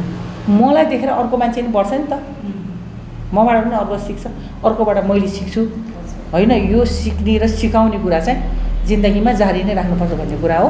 50 सालमा यो संस्था चाहिँ स्थापना गर्नको निम्ति मैले नै प्रस्ताव राखेँ होइन र सबैजना त्यहाँ बस्ने जति अब पहिलो मेयर यो बौद्धल आइसकेपछि पहिलो मेयर डोरमन पौडेल भन्नुभएको थियो, उहाँले पोजिटिभ लिनुभयो, एकदमै सही हो। अनि मलाई सामाजिक काम गर्न पहिलादेखि नै इच्छा थियो, कहाँबाट मैले भनिहालेँ विद्यार्थीमै गएर बुढाबुढीलाई पढाउने। म बुढाबुढीको आँखा पनि म त पुरा हिरो थिएँ, हिरो, सबैलाई माया गर्ने, सबै कहाँ अन्याय भयो त्यो थाहा छैन मलाई, कसैले भने पनि होइन के पनि होइन, मैले गएर पढाएँ होइन। अब अनि यसरी चाहिँ के अरे गर्ने क्रममा चाहिँ म अब यो संस्था स्थापना भयो, अब त्यसको म अध्यक्ष भएँ। अनि मैले राजनीतिमा धेरै ठुलो टक्कर भयो, प्रतिस्पर्धा भयो, यसलाई कसरी सिद्ध्याउने भन्ने खेल हुन थाल्यो। यसलाई कसरी सिद्ध्याउने, अब यसले सबैतिर यसैले खोज्छ भनेपछि त तपाईँको डिएफओहरू, तपाईँ यो जिल्ला विकासका एलडिओहरू, निर्वाचन आयोग, त्यो प्रशासन त त्यो माथिबाटै कराउने, कहाँ यहाँ तपाईँ टिकट लिएर आएर यहाँ लड्ने, चुनाव लड्ने भन्ने के खुले आएकै सडकमा मान्छे चुन्ने गरेर भन्ने। अनि तपाईँले दिएको परिचयले पुग्दैन म दिन्छु भन्ने के उनीहरूकै कसा रसाकसी हुने। सिडिओ मैले बोलाएको कार्यक्रम दिनभरि विष्णु ओझाले बोलाएको कार्यक्रम त बस्नु परिहाल्यो। त्यो प्रशासनमा पनि म यति धेरै त्यो स्थापित भयो नि त्यहाँका भनौँ न, त्यतिखेर भनेको त सिडिओ डिएफओ होइन। अनि अब एसपी यति यिनीहरूलाई त फोन गर्ने त म फलानु पऱ्यो, तपाईँले फलानु भने भन्नै पर्दैन कि तपाईँको आवाजले हामी चिनिसक्यो, ल भन्नु न के गर्नु पऱ्यो, त्यस्तो के खो के हो थाहा छैन होइन। त्यस्तो त्यो माहौल भयो। अनि मलाई राजनीति मेरै पार्टीभित्र अलि ठुलै टक्कर भयो। अनि म एनजिओ महासङ्घ, एनजिओ फेडरेसनको त्यो मकनपुरमा मैले त्यो संस्था पनि राम्रो बनाएको छु कि, त्यो जुन नारी सिप सिर्जना केन्द्र भनेर महिलाहरूको लागि मात्रै भनेर गरेँ। अनि मैले त्यो सिप सिकाउने मात्रै भनेर चाहिँ सुरु भएको थियो। सिप त सिप, हातको सिप होइन, अब बोल्ने लड्ने लिडरसिप नै चाहियो, मात्र सिलाइ कटाइ मात्रै गरेर सिलाइ मात्रै सिकाउनु भनेर सुरु भएको। मैले अब मलाई राजनीतिमा मलाई टक्कर दिन थालेपछि अब त्यस्ता महिला यहाँ उत्पादन गर्नुपर्छ भनेर मैले राजनीतिमा महिला सशक्तिकरण कार्यक्रम भनेर त्यो कार्यक्रम चलाइदिएँ। हेर्नुहोस्, पहिलो निर्वाचित हुने महिलालाई त पुरै ट्रेनिङ दिएर म त त्यो त भित्र परिषद भइरहेछ भनेदेखि त्यो मलाई बाहिर देखेपछि 20 नीति आहारे भनेपछि भित्र जुरुजुरु उठेर बोल्ने रे के खासमा सिप सिकाएर महिलालाई आत्मनिर्भर बनाउनु थियो पहिला, सशक्तिकरण नै गर्नुभयो। महिला सशक्तिकरण त्यो हातको सिप मात्रै गरेर भन्दैन, लड्न सक्ने सिप चाहियो रहेछ, त्यो कला चाहियो, क्षमता चाहियो होइन। अनि त्यो निर्वाचित जो हिजो एक-एकजना निर्वाचित थिए अनि तिनलाई नै क्यापेबल बनाउनु पर्यो होइन, लिडरसिप। अनि अब बिहान अब तपाईँको त्यो बेलामा च्यालेन्ज कस्तो आयो भन्नु न, एउटाको यो कपडा उद्योगको जागिर पनि थिएन होइन, म छोडेँ महिला अधिकार मैले। अब तपाईँ महिला सशक्तिकरणको लागि लडिराख्नु भएको थियो, फेरि अर्को युद्ध नै सुरु भएको थियो, महिलालाई कसरी सशक्तिकरण गराउने। अब समाजमा जुन भनौँ न, समाजमा अब बलात्कृत भएको, समाजबाट बहिष्कृत भएको महिलाको हक अधिकारको लागि कसरी लड्ने, त्यो कुरामा तपाईँ अभ्यस्त हुनुभयो नि होइन। त्यो बेलामा तपाईँको पनि त आफ्नो परिवार थियो होइन, आफ्नो परिवारलाई चाहिँ तपाईँले कसरी समय दिनुभयो, कसरी हुर्काउनु भयो? त्यो त कथाहरू सुनाउनु एकदमै हुन्छ।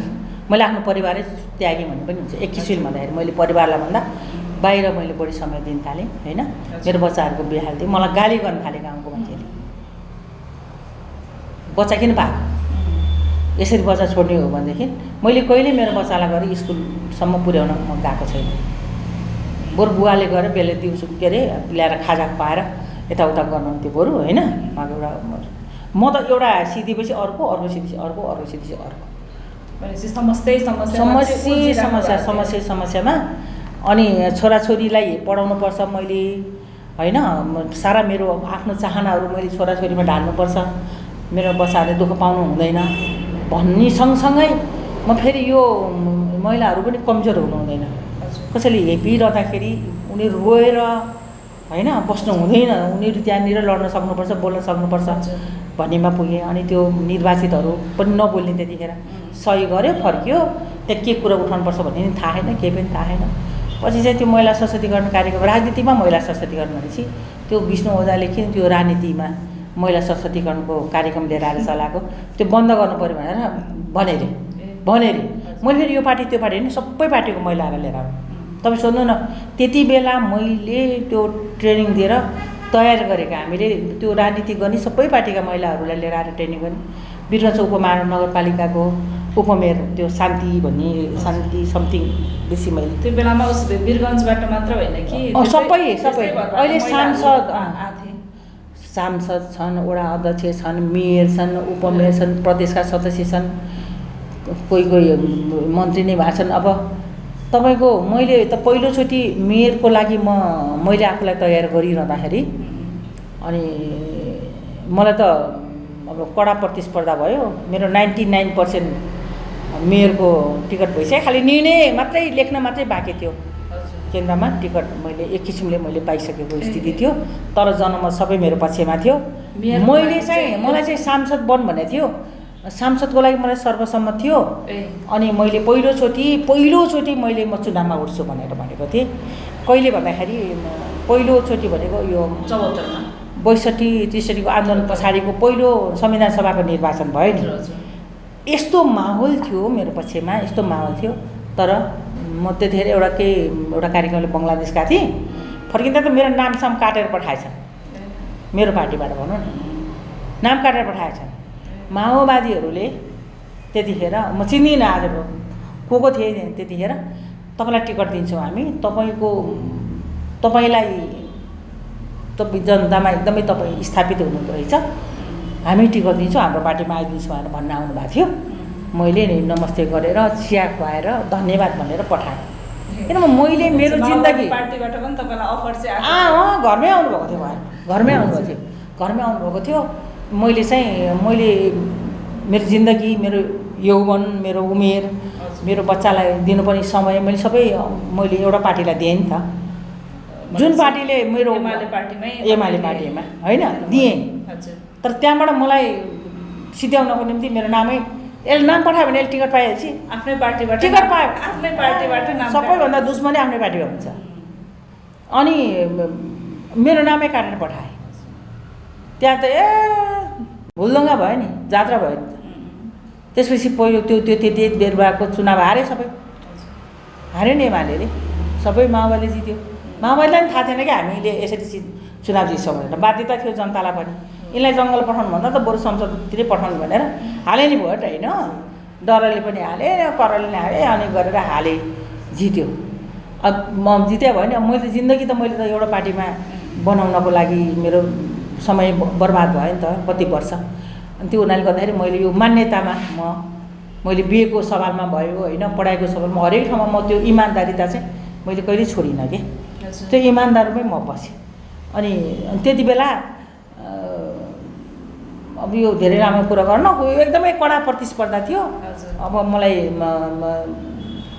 हारे सबै एमालेकाहरू, हारिसकेपछि विष्णु ओझाले भोट नमागेर हारेको भनेर फेरि अर्को क्याम्पेन गरेँ। मैले भोट नमागेर 4वटा क्षेत्र हार्ने भनेपछि त विष्णु ओझा त शक्तिशाली रहेछ त।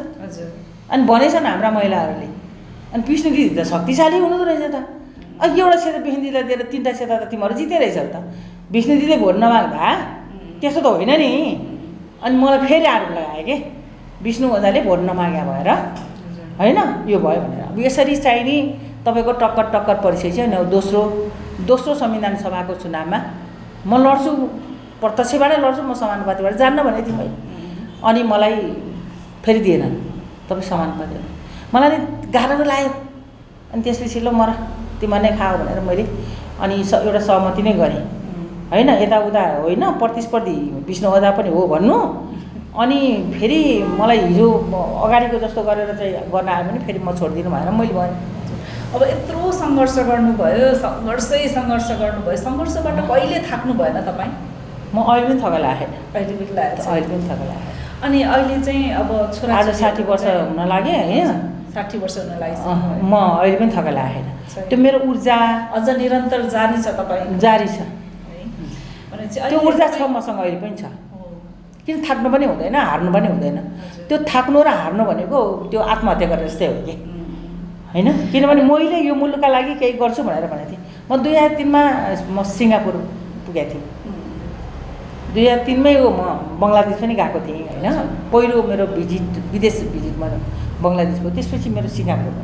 त्यो सिङ्गापुर हेरेर आएपछि मलाई चाहिँ सकिँदो रहेछ त गर्न भन्ने भयो। अझै मनोबल बढ्यो कि, अझै बढ्यो कि, असम्भव त रहेनछ त। सिङ्गापुरमा त खास केही छैन त, आँखैमा झिली स्वर्गै जस्तो बनाएको त भनेर मलाई त्यो फिल भयो कि तपाईँलाई अहिले म भनौँ, मलाई नेपाल एयरपोर्ट प्लेन टेक्दै गर्दाखेरि यो 5 वर्ष प्रधानमन्त्रीको चिट्टा मलाई पर्दैन हुन्थ्यो जस्तो भयो मलाई। मलाई धेरै छैन 5 वर्षमा म केही चाहिँ गरेर म देखाउँछु भन्ने मलाई भएको फिल। सक्थेँ सक्दैन थियो, गर्न दिन्थ्यो दिने अर्को कुरा भयो। अनि त्यो चाहिँ मलाई मैले अब कहाँ गर्ने त, मैले प्रधानमन्त्री हुनाले त मैले त पार्टीको अध्यक्ष हुनु पऱ्यो, 16-17 हजार मान्छे नै मान्नु पऱ्यो, के गर्नु पऱ्यो।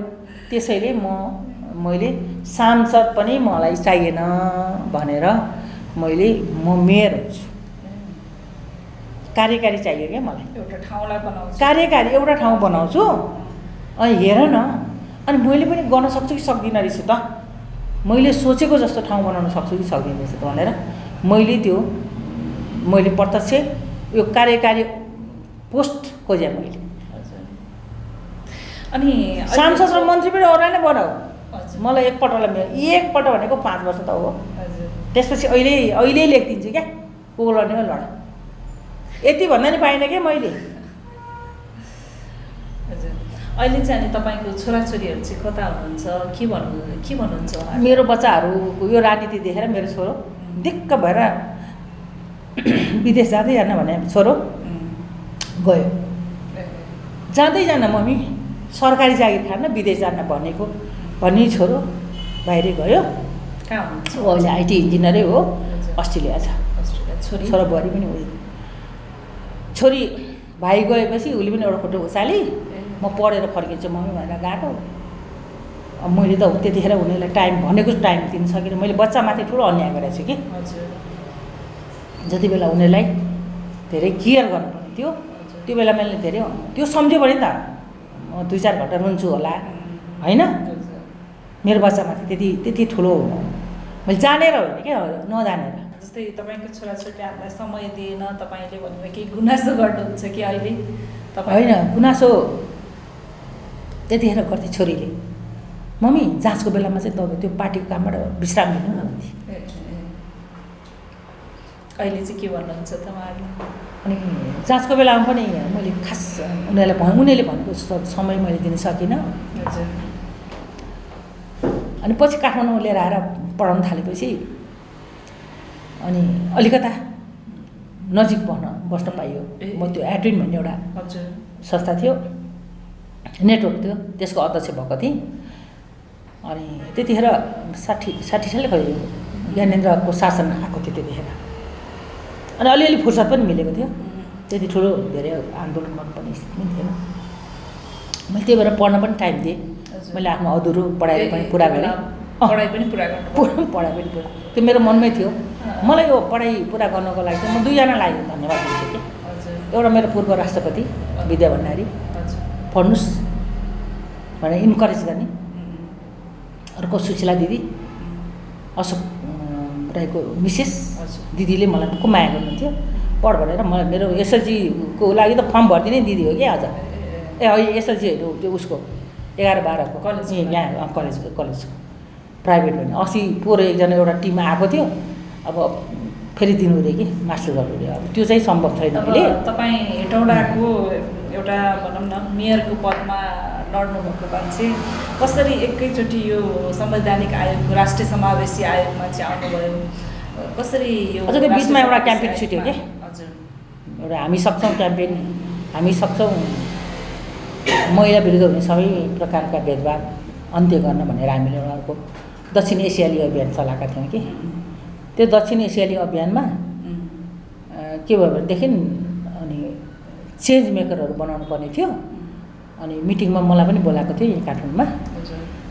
सबैले एक एकजना बनाउँछु चेन्ज मेकर भने मैले 10जना भने कि पछि 10जना त भने बनाउन सक्ने हो कि नसक्ने हो, किन मैले आफूलाई पुरै परिवर्तन गर्नुपर्ने र मैले अर्को 10जना पनि त्यस्तै म जस्तै फेरि बनाउने चेन्ज होइन, आफैबाट परिवर्तन गर्ने। त्यो अभियान नेपालमा लन्च भयो, स्टप भयो, अलिकति यहाँनिर जोड्नु है मलाई त्यो चाहिँ बिर्सिनु नसक्ने। अनि मैले चाहिँ अनि त्यो चाहिँ के गरेँ भनेदेखि त्यो क्याम्पेनमा मैले 1 लाख बनाएको छु कि 10जना बनाउँछु भन्नुभयो, अब 1 लाख बनाइदिनु भयो। हजुर अनि यो क्याम्पेन रोकियो, लन्च भयो काठमाडौँमा। अनि यो दक्षिण एसियाली अभियान थियो। अनि त्यस पछाडि यो त्यही 62-63 पछाडि कति त्यो ठ्याक्कै साझा बिर्सेँ, एउटा श्रीलङ्कामा एउटा मिटिङ रहेछ, दक्षिण एसियाली मिटिङ रहेछ। अनि मलाई र त्यो जया घिमिरे भन्ने जया लुइटेल त्यो रेडियो सगरमाथामा काम गर्ने थियो, हामी दुईजनालाई चाहिँ त्यहाँ लगेको थियो कि विष्णु ओझा छान्यो कि उनीहरूले, त्यसले चाहिँ गर्न सक्छ भनेर त्यत्रो विश्वास के फेरि के हो होइन, थाहा छैन। विश्वास जितेँ, मैले जित्या रहेछु भन्नु। नेपालबाट म एकजना मात्रै एउटा मिडियाको मान्छे लाग्यो भनेपछि त विश्वास जित्या हो नि त होइन। अनि त्यो मोना भन्ने एकजना इन्डियन थियो, त्यसले गर्न सक्सेस, त्यो खालि पोजिटिभ म्यासेज मात्रै दिने कि गर्न सक्सेस भने के गर्न त सक्छु म, र मैले गर्न सक्छु कि सक्दिनँ भन्ने कुरो चाहिँ तैँले हेर्नुपर्छ। म त्यो कार्यक्रम म हेटौँडा छु नि, सबै नेसनल लेभलको कार्यक्रम काठमाडौँमै राख्नुपर्छ भन्छ र म हेटौँडा गर्छु भने कि मैले होइन, त्यसलाई फेरि रि गर्नलाई मैले हेटौँडामै सुरु गर्छु भने व्यापक महिलाहरू उताराइदिने। अझ त्यो त्यतिखेर पञ्चायतकालको बेला थियो, यतिखेर 62-63को त्यो के अरे माओवादीहरूले उली गरेको बेला थियो, 25जना मान्छे जम्मा गर्न पनि उलिनु पर्थ्यो कि सिडिओको स्वीकृति लिनु पर्थ्यो, त्यस्तो बेला थियो होइन। अनि मैले आँटेँ, अनि पहिला ल म आउँछु भने उसले, त्यसपछि मैले सिडिओसँग कुरा गरेँ, सिडिओले भेटेँ, हे यस्तो राम्रो काम गर्न लाग्छ, गर्नुहोस् हामी सपोर्ट गर्छौँ भनेर भन्नुभयो होइन। सिडिओले साथ पुरै साथ के यो बेला फेरि पुरै साथ माओवादीको जनआन्दोलन थियो यो बेलामा, सङ्कटकालको बेलामा। अनि म ब्यारेक गएँ, सुपाटार ब्यारेक, प्रीतना पतिलाई पनि भेटेँ, त्यो जर्नल कन्डेललाई पनि भेटेँ। ए तपाईँको कार्यक्रममा हामी फुल्ली सपोर्ट गर्छौँ, ल गर्नुहोस् भनेर। अनि त मान्छे भन्नुहुन्छ भने त्यहाँ पल्पसा त्यो भेटोडामा त्यस्तो कार्यक्रम त न हिजो थियो न आजसम्म भएको छ। 1 हप्तासम्म मिडियाले लगातार न्युज बजाएको त्यति ठुलो। अहिले पनि हेर्नु काठमाडौँमा कयौँ पत्रकारहरूले त्यो कार्यक्रममा जो जानुभएको थियो नि, उहाँलाई झल्झली आँखामा त्यही आउँछ अरे कि विष्णु दिदी भनेपछि त्यही सम्झिन्छु भन्छन् कि होइन। त्यस्तो ठुलो जुलुस भयो, त्यत्रो ठुलो 3 दिनसम्म गरेको कार्यक्रम। कति 23 कि 24वटा जिल्लाबाट प्रतिनिधिहरू बोलाएर त्यो मोना पनि आएको। अनि फेरि हाम्रा नेताहरूको सातो पुल्लो गयो, यो सारा मान्छे उतारियो, 10,000 मान्छे हेर्नु सडकमा। चेन्ज गर्छु, म पनि परिवर्तन हुन्छु। त्यो अभियान कसरी गयो भने स्कुलमा, क्याम्पसमा, शिक्षकहरूको बिचमा, कर्मचारीहरूको बिचमा, सारा ठाउँमा हामी लग्यो। तराईमा घुम्टोभित्रका महिलालाई पनि बाहिर लिएर आयौँ। ती घुम्टोभित्रका महिलाहरू ती के ज्वाला भने अहिले पनि त्यहाँ के अरे सांसद मन्त्री भइसक्यो, यो बिना शाह भन्ने रौतहर्की अहिले सङ्घीय सांसदै भइसक्यो। अनि उनी त के अरे त्यसले यस्तो एउटा यस्तो त्यो ब्रेक के मान्छे मौन थियो नि त, अर्कोको लागि तपाईँलाई केही पऱ्यो भने बोल्दैन थियो नि त। अब यहाँ त सबै बोल्ने भयो कि, सबै सपोर्ट भयो कि, त्यसरी सपोर्ट हुन थाल्यो कि। कसैले कसैमाथि हिंसा गर्यो भने के भन्नुभएको थियो र त्यत्रो महिला चाहिँ आएको? यसमा चाहिँ के थियो भने वी क्यान, हामी सक्छौँ होइन। महिला विरुद्धमा जति पनि खालका हिंसाहरू छन् त्यो चाहिँ हामी अन्त्य गर्न सक्छौँ। तिमीसँग शक्ति छ भित्र शक्ति छ, त्यो बाहिर लिएर आउनको निम्ति चाहिँ जसरी जसरी एउटा अन्डामा चल्ला बन्ने तत्त्व भए पनि उसले उचित तापक्रम पाएन भनेदेखि चाहिँ त्यो अन्डाबाट चल्ला बन्दैन। त्यो क्षमता लुकेर बसेको प्रतिभा र क्षमतालाई बाहिर लिएर आउनको निम्ति उनीहरूलाई ट्रेनिङ गर्नु दिनु पऱ्यो, ट्रेन गर्नु पऱ्यो नि त। त्यो त हतपत्ता त निस्किँदैन। त्यो मैले निकालेँ कि त्यो भनिहालेँ नि। विष्णु दिदी गलीको त छाया देख्ने बित्तिकै जाने जुरो के अरे परिषद गाउँ परिषदहरूमा के भनेर भन्दाखेरि नि विष्णु दिदी बाहिर आउनु भएको रहेछ, यहाँ थामिसक्नु भएन महिलाहरू, फकाएर पठाएन, फकाएर उतैबाट पठाइदियो त। त्यो सम्मको स्थिति भयो। महिलाहरूलाई फकाऊ भने कि विष्णु दिदीलाई फकाऊ भने? विष्णु दिदीलाई फकाएर पठाए। विष्णु दिदीलाई देखेपछि यहाँ उनीहरूलाई आँट आयो, मलाई देखेपछि पनि आँट आउने के त्यो मलाई नि त्यसमा चाहिँ खुसी लाग्छ कि। जस्तै अब तपाईँ महिलाको हक अधिकारको लागि धेरै काम गर्नुभयो होइन। आफू जस्तै थुप्रै महिलाहरू चाहिँ तपाईँले जस अहिले जति पनि भनौँ न सामाजिक अभियन्ताहरू भन्नुहुन्छ त्यस्तै अब तपाईँले त्यस्तै बनाउनु भयो होला, महिलाहरूलाई आफू जस्तै बनाउनु भयो होला। के छ महिला दिदीबहिनीहरूको अवस्था अब कस्तो थियो? तपाईँलाई केही कुराहरू सम्झना छ? मैले त्यतिखेर बोल्दैन थिएँ, बोल्नै सक्दैन थिएँ, केटा मान्छेदेखि पनि बोल्दैन थिएँ होइन। अब अहिले मजाले तर्कसहित बोल्न थालेछन् र दाबी गरे लिन सक्ने भयो। एक तिहाईको कुराको त मलाई मेरो इन्टरभ्यू यदि थियो नि काठमाडौँका रेडियोहरूमा र टेलिभिजनहरूमा है, बोलाउँदा पनि म जानु कतिपल्ट बोलाउँदा पनि म जानु नभएको कहीँ मैले छोडेको छु क्या इन्टरभ्यूहरू। त्यो त्यस्तो व्यापक भयो। एक तिहाई नै भइसकेपछि फेरि सहभागिता मात्र भएर भएन नि, हामीले फेरि अर्थपूर्ण सहभागिता भनेको कि अर्थपूर्ण भनेको उसले चाहिँ निर्णयमा प्रभाव पार्न सकोस् भनेर हामीले गऱ्यौँ। धेरै बोलेँ कि अब त महिलाको लागि नबोल, अरूको लागि बोल्दा बोल्दा तै पछाडि परिस् भन्न पनि थाले मान्छेले। अनि म पछाडि परे पनि पढौँ तर अरू अगाडि बढौँ न होइन। अरू अगाडि आएको देख्दाखेरि चाहिँ खुसी लाग्ने। तर एउटा कुरो चाहिँ के हुँदो रहेछ भनेदेखि महिलाहरूमा पनि पुरुषवादी चिन्तन सोच, पुरुषहरू छेउमा आएर चाहिँ नि भाँड दिन सक्ने, बोल्न सके पनि अब मलाई पछार्नु छ भनेदेखि त्यो महिलालाई प्रयोग गर्ने पुरुषहरूले। अनि उसले थाहा नपाएर हो वा थाहा पाएर हो कि थाहा छैन। अनि उतै जाने। अब यसमा चाहिँ अलिकति मेरोसित दुहाइ छ कि किन भन्दा आफ्नो मिसन भनेको मिसन हो नि त होइन। राम्रो कामको लागि पो हामीले सशक्तिकरण गरेको त, नेगेटिभ पाटोमा जानको लागि नराम्रो कामको लागि त होइन नि, अरूबाट सञ्चालित हुने होइन क्या होइन। मैले अब मार्च 8 के हो त्यसको इतिहास खोज्न थालेँ, मैले आफैले पर्चा लेख्न थालेँ। पर्चा आफैले मैले ड्राफ्ट गरेँ, कुनै पुरुष कहाँ गएर चाहिँ लौ न लेखिदिनु न, हेरिदिनु न मैले कहिले पनि भनेन कि। आर्टिकलहरू लेख्थेँ, आर्टिकलहरू मैले कयौँ लेखेको छु होइन, कयौँ आर्टिकलहरू छापिएको छ नि त। भनेपछि त त्यतिको लेख्ने त्यहाँ थिएन नि कि, महिलामा कमै थिए। महिलाहरूको लागि काम गर्दै जाँदाखेरि चाहिँ थुप्रै महिलाको केसमा काम गर्नुभयो होला होइन। कुनै यस्तो घटना छ जसलाई चाहिँ तपाईँलाई न्याय दिलाउँदाखेरि एकदमै खुसी लागेको कि त्यस्तो इन्सिडेन्टहरू छ? त्यस्तो धेरै छ। एउटा सम्झिनु पर्दाखेरि एउटा हामी भन्दा नर्मदा भन्ने एकजना बहिनी हुनुहुन्थ्यो, उहाँलाई श्रीमानले साह्रै दुःख दिएको, पिट्ने यातना दिने, उहाँको चाहिँ गहना पैसा सबै खोजेर लाने। उसले भित्रभित्र अर्कै लागि राखिसकेको रहेछ, स्वामी अर्कै ठाउँमा राखिसकेको रहेछ, उसलाई थाहा नभएको। एउटा बोर्डिङमा पढाउनुहुन्थ्यो होइन। अनि त्यो रामराई बहिनी त तपाईँ नाम सुन्नुभएको छ नि त। अनि उहाँले चाहिँ विष्णु ओझाबाट आउँछ भन्छ कि, साह्रै दुःख दिएर साह्रै पीडा भएर उसले 10-11 बजीतिर हामी त्यो दिन त्यतिखेर चाहिँ हाम्रो घरमा ल्यान्डलाइनको फोन जोडिएको थियो। सायद ल्यान्डलाइन फोन हामी धेरै अगाडि राखेको थियौँ कि, धेरै अगाडि राखेको थियो। त्यतिखेर खास प्राय घरमा थिएन। अनि मलाई त्यो फोनमा फोन गर्नुभयो।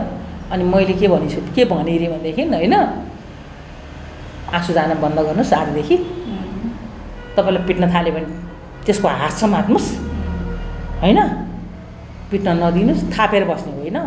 सक्नुहुन्छ पिट्नुहोस्, सक्नुहुन्न भने पनि त्यसले पिट्न नबस्, त्यसको हात समात्नुहोस्, पिट्ने हात समात्नुहोस्, मार्नुहोस्। तपाईँ चाहिन्छ बल निकाल्नुहोस् न, एउटा सुको दाम दिने होइन, सुन पनि दिने होइन, पैसा पनि दिने होइन, रुनी पनि होइन, लड्नुहोस् भनेर क्या मैले म छु भनेर उसको र मेरो फेस टु फेस भेट भएको छैन कि फोनमै मात्र कुरा फोनमा मात्र भएको उहाँले भनेको कि विष्णुले मलाई त्यति भनेपछि मलाई यति त्यो इनर्जी आयो भन्नुभयो कि होइन अहिले त्यो बहिनी त्यो उसभित्र चाहिँ एउटा मानवीयता छ कि अहिले ऊ अमेरिकामै छ होइन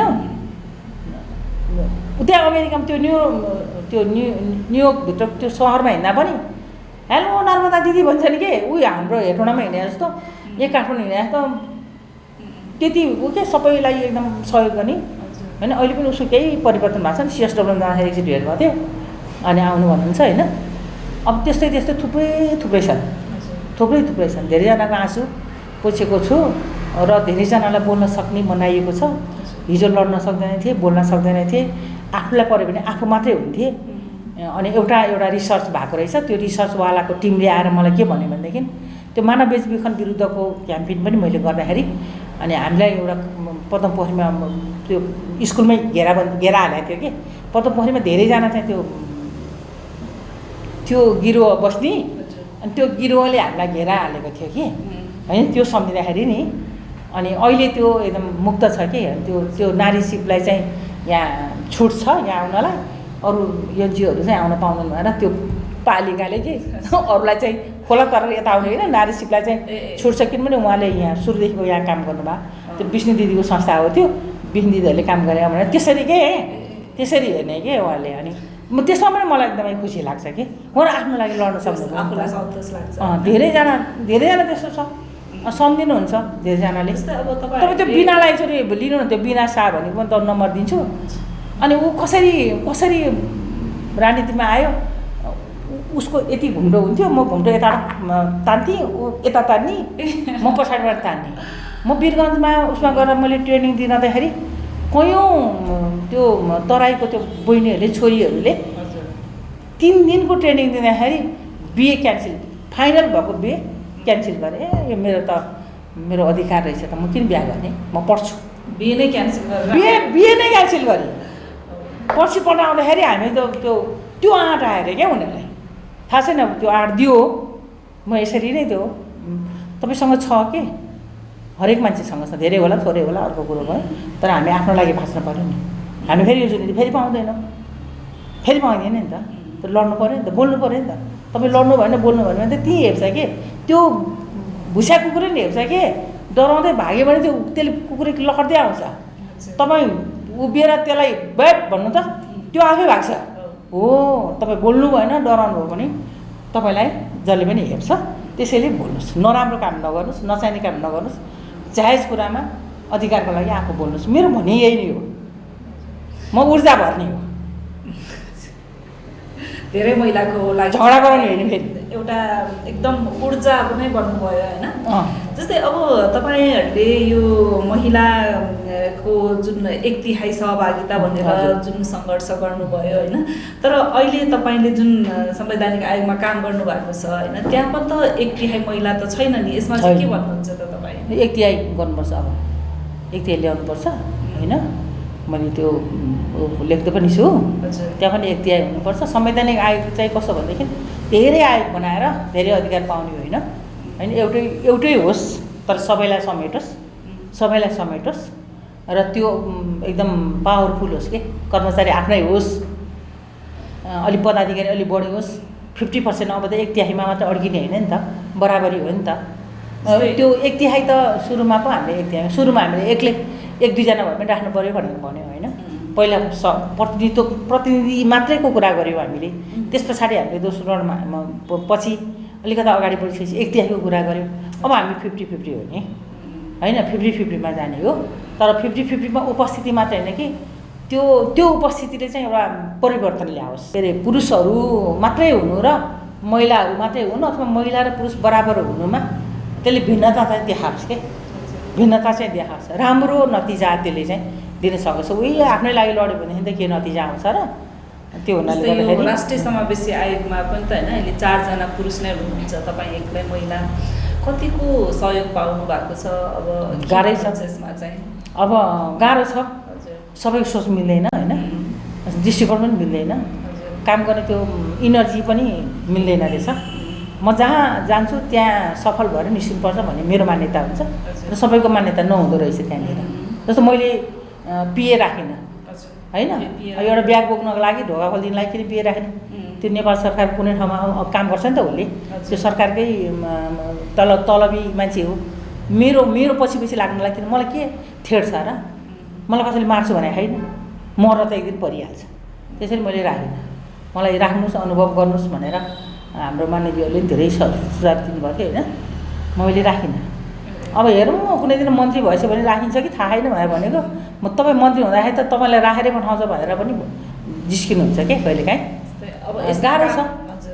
अब म फेरि मैसँग मेरो त अहिले पनि पुरुषवाद समाज नै छ नि होइन, कतिको होइन, पुरुष भए पनि तपाईँको सबै पुरुष त्यस्तो हुँदैन के। पुरुषभित्र पनि त्यो पुरुषत्व बढी पितृसत्ता, जस्तो हामीले सामन्तवादी चिन्तन भन्छौँ नि, त्यो सामन्तवाद भनेको चाहिँ त्यो के मै हुँ, म जान्ने, मैले भनेको अर्कोले मान्नुपर्छ, मैले अर्कोलाई डोमिनेट गर्नुपर्छ भन्ने त्यो भावना, अरूलाई सानोदेखि आफूलाई ठुलो देख्ने त्यो सोचाइ नै सामन्तवाद हो। भने पुरुष चाहिँ के हो त भन्दाखेरि महिला चाहिँ केही न काहीँ कमजोरै हुन्छन्, यसलाई चाहिँ डोमिनेटै गर्नुपर्छ भन्ने त्यो यो माइन्ड सेट के जुन हाम्रो हार्डिसमा त्यो चाहिँ अब औषधि भएर डिलिट गर्नुहुन्थ्यो, इन्जेक्सन लाउनुहुन्थ्यो होइन, त्यस्तो त आजसम्म बनाएको छैन होइन। त्यो हुनाले त्यो चाहिँ छ। अनि मैले चाहिँ के स्वीकार्छु भनेदेखि अब मेरो सोच र तपाईँको सोच उस्तै नहुन पनि सक्छ नि, हेर्ने आँखा भयो नि दृष्टिकोण चाहिँ फरक हुनसक्छ। अब त्यसलाई अब अलिकता नम्र तरिकाले नरम तरिकाले त्यसलाई कोअर्डिनेसन गर्ने, झगडा गरेर के फाइदा होइन। विवाद गरेर लडेर 4-5जना बिचाने 3 लड्न थाल्यो भने त फाइदा छैन। भित्र चाहिँ बरु छलफल गर्ने, बहस गर्ने, अब मन्थन गरेर हो मैले यहाँनिर करेक्सन गर्नुपर्ने रहेछ भने अब कसै महसुस भयो भने उहाँले गर्नुहुन्छ, गर्नु भएन मैले पनि सोध्छु, म आफैलाई पनि बेलुका गएपछि मैले कुनै कुरामा डिबेट भइहाल्यो भनेदेखि अनि मैले कहीँनिर बढी बोलिछु कि भनेर मैले आफूलाई त्यो गर्छु के होइन। कहिलेकाहीँ यो चाहिँ शब्द नबोल्या भए नि हुन्थ्यो, चुप लाएर बस्दा भइहाल्थ्यो नि होइन, तैँले ठिकै गरिस् यति बोलेर, बोल्नै पर्ने ठाउँ थियो पनि भन्छ क्या फेरि मलाई आफैले, आफ्नै मनले आफैलाई होइन। त्यसैले हामीले दिनभरि गरेको मान्छेसँग गरेको कोसँग गरेको भेटघाटमा छलफलमा कुराकानीमा होइन, मैले कसैलाई एकदम डोमिनेट शैलीमा त्यसरी प्रस्तुत गरेँ कि गरिनँ कि गरेँ भने कसलाई गरेँ के भनेर गरेँ समीक्षा गरेँ नि बेलुका हो। त्यसरी गयो भनेदेखि मलाई लाग्छ हामी काहीँ न काहीँ एउटा राम्रो कामको लागि एउटा बिन्दु हामी खोज्न सक्छौँ। अनि यो जस्तै संवैधानिक आयोगमा तपाईँले जुन महत्त्वपूर्ण जिम्मेवारी पाउनुभएको छ, अहिले त अब माननीय सदस्यबाट तपाईँ कार्यवाहक अध्यक्ष पनि भएर काम गरिरहनु भएको छ होइन। यो काम गरिराख्दाखेरि यसको उपलब्धिहरू चाहिँ कस्तो कस्तो कुरामा चाहिँ मेन उपलब्धिहरू भयो त तपाईँको? पहिलो कुरो त यो संवैधानिक आयोग पहिलोचोटि होइन, यो संविधान जारी भइसकेपछि पहिलोचोटि यो आयोग बन्यो र मैले 76 साल वैशाखको 8 गते मैले शपथ ग्रहण लिएको। जब प्रवेश गरेँ म आउँदाखेरि एकजना अध्यक्ष हुनुहुन्थ्यो, उहाँले 3-4 महिना नहुँदै उहाँले राजीनामा गर्नुभयो। त्यसपछि म एक्लैको आयोग भयो, म एक्लैको आयोग सो त हाम्रो अध्यक्ष भन्नाले हाम्रो समावेशी त्यो आयोगको त्यो उसमा चाहिँ अध्यक्ष भन्नाले अध्यक्ष वा कार्यवाहक अध्यक्षले जनाउने छ भनेको छ। सब पूर्ण अध्यक्ष पनि मैमै, सदस्य पनि मैमै, सबै मैमै होइन। म एक्लै भने मलाई कर्मचारीहरूले देखेर धेरै गाह्रो बनाएको थियो कि मैले सबै ठाउँबाट गाह्रो भोगेको छु। त्यो गाह्रो भोग्यो भनेदेखि मेरो सिकाइ पनि हो मलाई आउने दिनमा चाहिँ होइन, त्यसबाट मैले सिक्न सक्छु नि त। मलाई त्यही यो महिला हो यसले के जाने छ र, त्यो पनि राजनीति गरेर आएको झन्डा बोकेर आयो भन्ने भयो। मैले कम्प्युटरै चलाउन जाने जस्तो गरेर नेपाली किबोर्ड राख्दैछ होइन, यो एक्लैले कहाँ गर्न सक्छ डिसिजन भनेर चाहिँ नि यहाँ बाहिर हिँड्ने नि लेखेर पठाउने हो। सरकारलाई सुझाव भनेको छ कोही उपसचिवहरू सचिवहरू जहाँ होइन हजुर गाह्रो हुन्छ हजुरलाई। म कर्णाली पनि छ नि त हाम्रो त, कर्णाली पनि छ त। म कर्णाली पनि जान खोज्दाखेरि म धेरैपल्ट त्यहाँ रोक्ने कोसिस भयो, बारम्बार कोसिस भयो। त्यसपछि मैले अनि भने म जान्छु। कर्णाली किन राखेँ त, कुनै आयोगमा भूगोल छैन, कर्णाली समावेशी आयोगको कार्यक्षेत्र भनेर राख्नुको कारण के हो मलाई त्यो बुझ्न मन छ र कर्णालीलाई हेर्नु मन छ होइन। अन्तमा गएर चाहिँ हजुर प्लेनबाट गइसियो, प्लेनबाट आइसियो, म त माथि उडेर जान्छु, तलको त मान्छे जनजीवन त मैले देख्नै पाउँदिनँ। म त गाडीमा गएर रोक्दै सोध्दै बुझ्दै हेर्दै जाने हो। उनीहरूको दुःख कष्ट के भोगेका छन्, त्यहाँ के छ विशेषता होइन, त्यहाँको जनजीवन कस्तो छ, त्यो भूगोल कस्तो छ, त्यो पनि हेर्दै जाने हो नि त होइन हजुर। अब हाम्रो गाडी जाँदैन, अनि कर्णाली जाने गाडी किन किनेको थियो? पिछा मात्रै बुढ्ने गाडी किन किनेको भने पऱ्यो, मेरो पऱ्यो राम्रैसँग पऱ्यो। अनि कर्मचारीहरूको जान्छ, अरू कोही जाँदैनन्। तपाईँको कर्मचारी तपाईँ राख्नु, कर्मचारी म जान्छु भने जान मान्ने अवस्थामा थिएन त्यो बेला। किन आउनु, त्यो सचिवले भाडा नि जान के अरे मान्नुहुन्न भन्नुभयो। तपाईँको कर्मचारी तपाईँ राख्नु होइन, म एक्लै जान्छु भने मैले। अनि गाडी फेरि के अरे उ गर्न मिल्दैन, अरू गाडी लिनु मिल्दैन। किन मिल्दैन? त्यो कर्णाली नजाने गाडी किनेपछि अरू गाडी हायर गर्न मिल्दैन?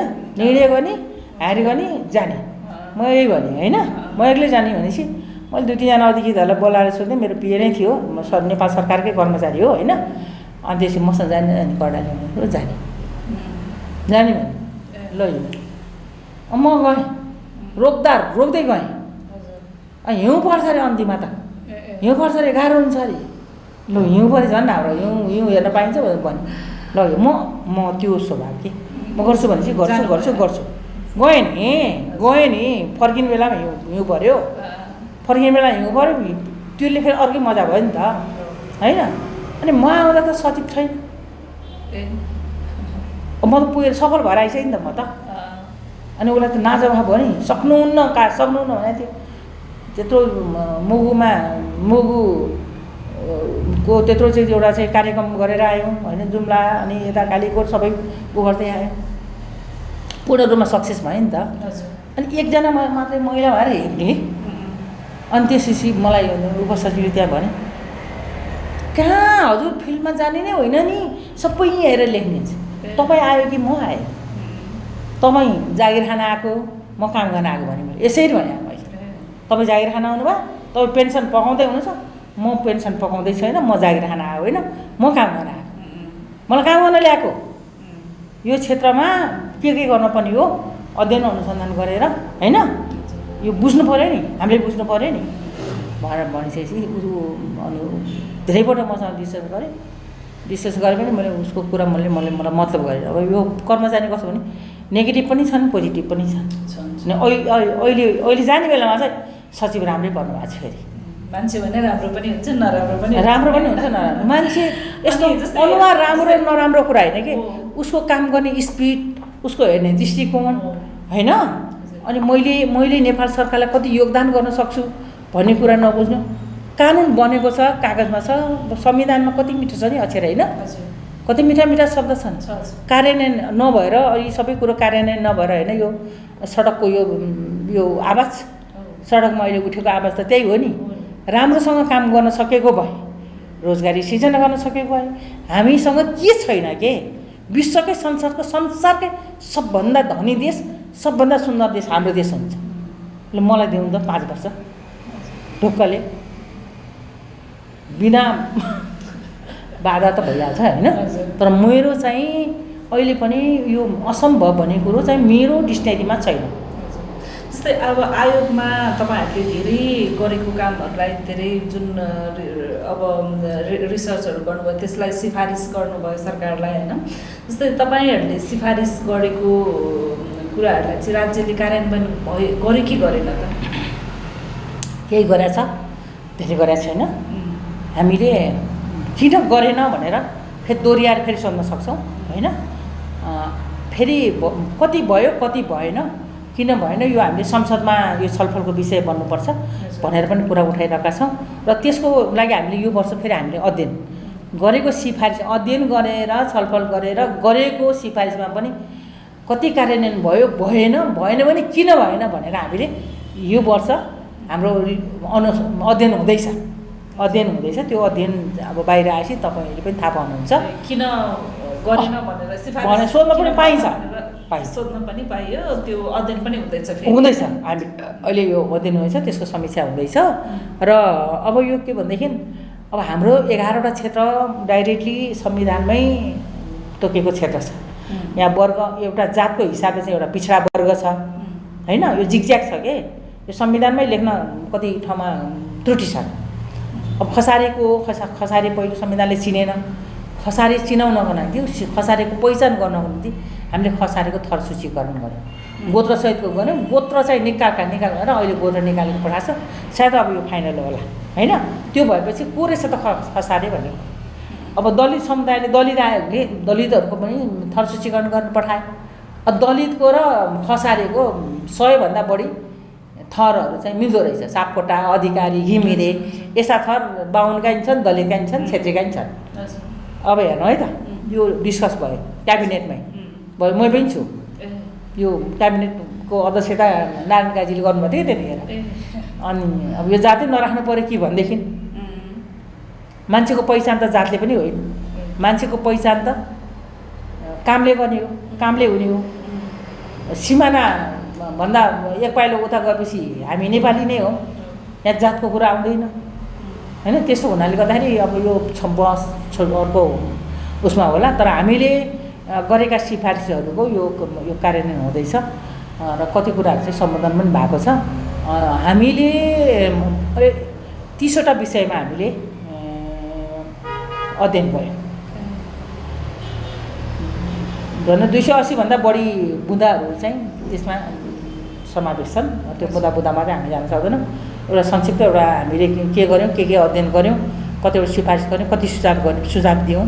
र सुझाव र सिफारिस दुईवटा बाटो हुन्छ। सुझाव माने पनि हुन्छ, नमाने नि हुन्छ। सिफारिस चाहिँ उनीहरूले कार्यान्वयन गर्नैपर्छ कि संवैधानिक आयोग भनेर संवैधानिक अधिकार दिइसके पछाडि नेपाल सरकारले हामीले गरेको सिफारिस चाहिँ कार्यान्वयन गर्नैपर्छ। हामीले यतिकै हौसलाले हामीले दिएको हुँदैन। हामीले पनि राज्यकै पैसा खर्च भएको हुन्छ अध्ययन अनुसन्धानमा। अनि त्यो पैसा खर्च भनेको नगर्नु भनेको त्यो बालुवामा पानी हाले जस्तै हो होइन। त्यसैले यदि नगर्ने नै हो भने संवैधानिक आयोगहरूका चाहिँ सिफारिस कार्यान्वयन नगर्ने हो भने संवैधानिक आयोगहरू नै किन चाहियो त? के त्यहाँका आँखा मान्नेहरू त्यो जाहिर खानलाई मात्रै त होइन, उनीहरू अर्कै बिजनेस गर्थ्यो होला, व्यापार गर्थ्यो होला होइन। अब राष्ट्रिय समावेशी आयोग यो संवैधानिक आयोग भनेर खडा गर्नुको उद्देश्य नै राष्ट्रिय समावेशी आयोगहरूले कामै गरेन। काम हेर्न आउनु पऱ्यो नि त, सोध्नु पऱ्यो होइन। अनि हामीलाई काम कसरी गरिरहेछ, कति दिएको छ, कर्मचारी कति छ, त्यहाँ पैसा बजेट कति छ, त्यो कुरा चाहिँ बुझ्दैन। अनि समावेशी भयो भएन त दलित आयोग छुट्टै छ, जनजाति आयोग छुट्टै छ, मधेसी आयोग छुट्टै छ। अनि समावेशी खोजेर चाहिँ के होइन। हाम्रो क्षेत्रगत त समावेशी छ। भूगोलको कुरा गर्दाखेरि भूगोल, अनि वर्गको कुरा गरिरहँदाखेरि 6 वर्ष कार्यकाल सकेर अब बिदा लिँदै हुनुहुन्छ होइन। यो पछि चाहिँ तपाईँको योजना के छ? अब यो पछाडि अब त्यतिकै भन्ने कुरा आएन। मैले भनिहालेँ ऊर्जा पनि छ होइन, अहिले पनि के गर्ने आँट छ, जोस छ। समय परिस्थितिले साथ नदेला त्यो अर्कै कुरा भयो। तर केही गर्छु। मर्नुभन्दा अगाडि यो कसले बनाएको छ भन्दा विष्णु ओझाको पालामा भने त्यसैले बनाइदियो भन्ने चाहिँ स्थिति चाहिँ बनाएर जान्छु भन्ने अहिले पनि छ। मलाई विद्रोही चाहिँ कसैले नबनाओस्, म विद्रोही होइन होइन। मैले काम गर्न खोजेको छु, काम गर्छु भन्ने मान्छेलाई काम गर्न दिनुपर्छ। काम गर्छु भन्ने मान्छेलाई काम गर्न नदिने पनि छ हाम्रो देशमा होइन। काम गरे पनि भन्न नसक्ने त्यो डाहा ईर्ष्या प्रवृत्ति पनि छ। राम्रो कामलाई पनि नदेख्ने के गरेको राम्रो कामलाई म जसुकै यो देश बनाउन नि जसुकैले पनि यो देश बनाउन सक्छ, देश बनाउँछु भनेर आउँछ भने काम गर्छु भनेर आउँछ भने उसलाई वेलकम गर्नुपर्छ। मस्टली एकदम चाहिँ नि उसलाई हार्दिकताका साथ उसलाई ठाउँ दिनुपर्छ भन्ने मेरो मान्यता हो। त्यसैले गर्दाखेरि फेरि म मरेपछि जन्मिँदैन नि त। खोइ थाहा पाउनु भयो म पहिला के थिएँ मैले थाहा पाउनु पर्ने होइन। मान्छे एकपल्ट जन्मिने हो, अनि पटक नमरोस्, एकपल्ट मात्रै मर्न परोस्। त्यो मर्नुभन्दा अगाडि त्यो जिउँदो हुँदा त्यसले के गर्यो भन्ने कुरा चाहिँ कसैले सम्झिन चाहिँ लायक होस् भन्ने लाग्छ। र यो मर्दिहाले भए हुन्थ्यो भनेर चाहिँ कसैले पनि नभन्ने स्थिति चाहिँ नबनोस् भन्ने लाग्छ।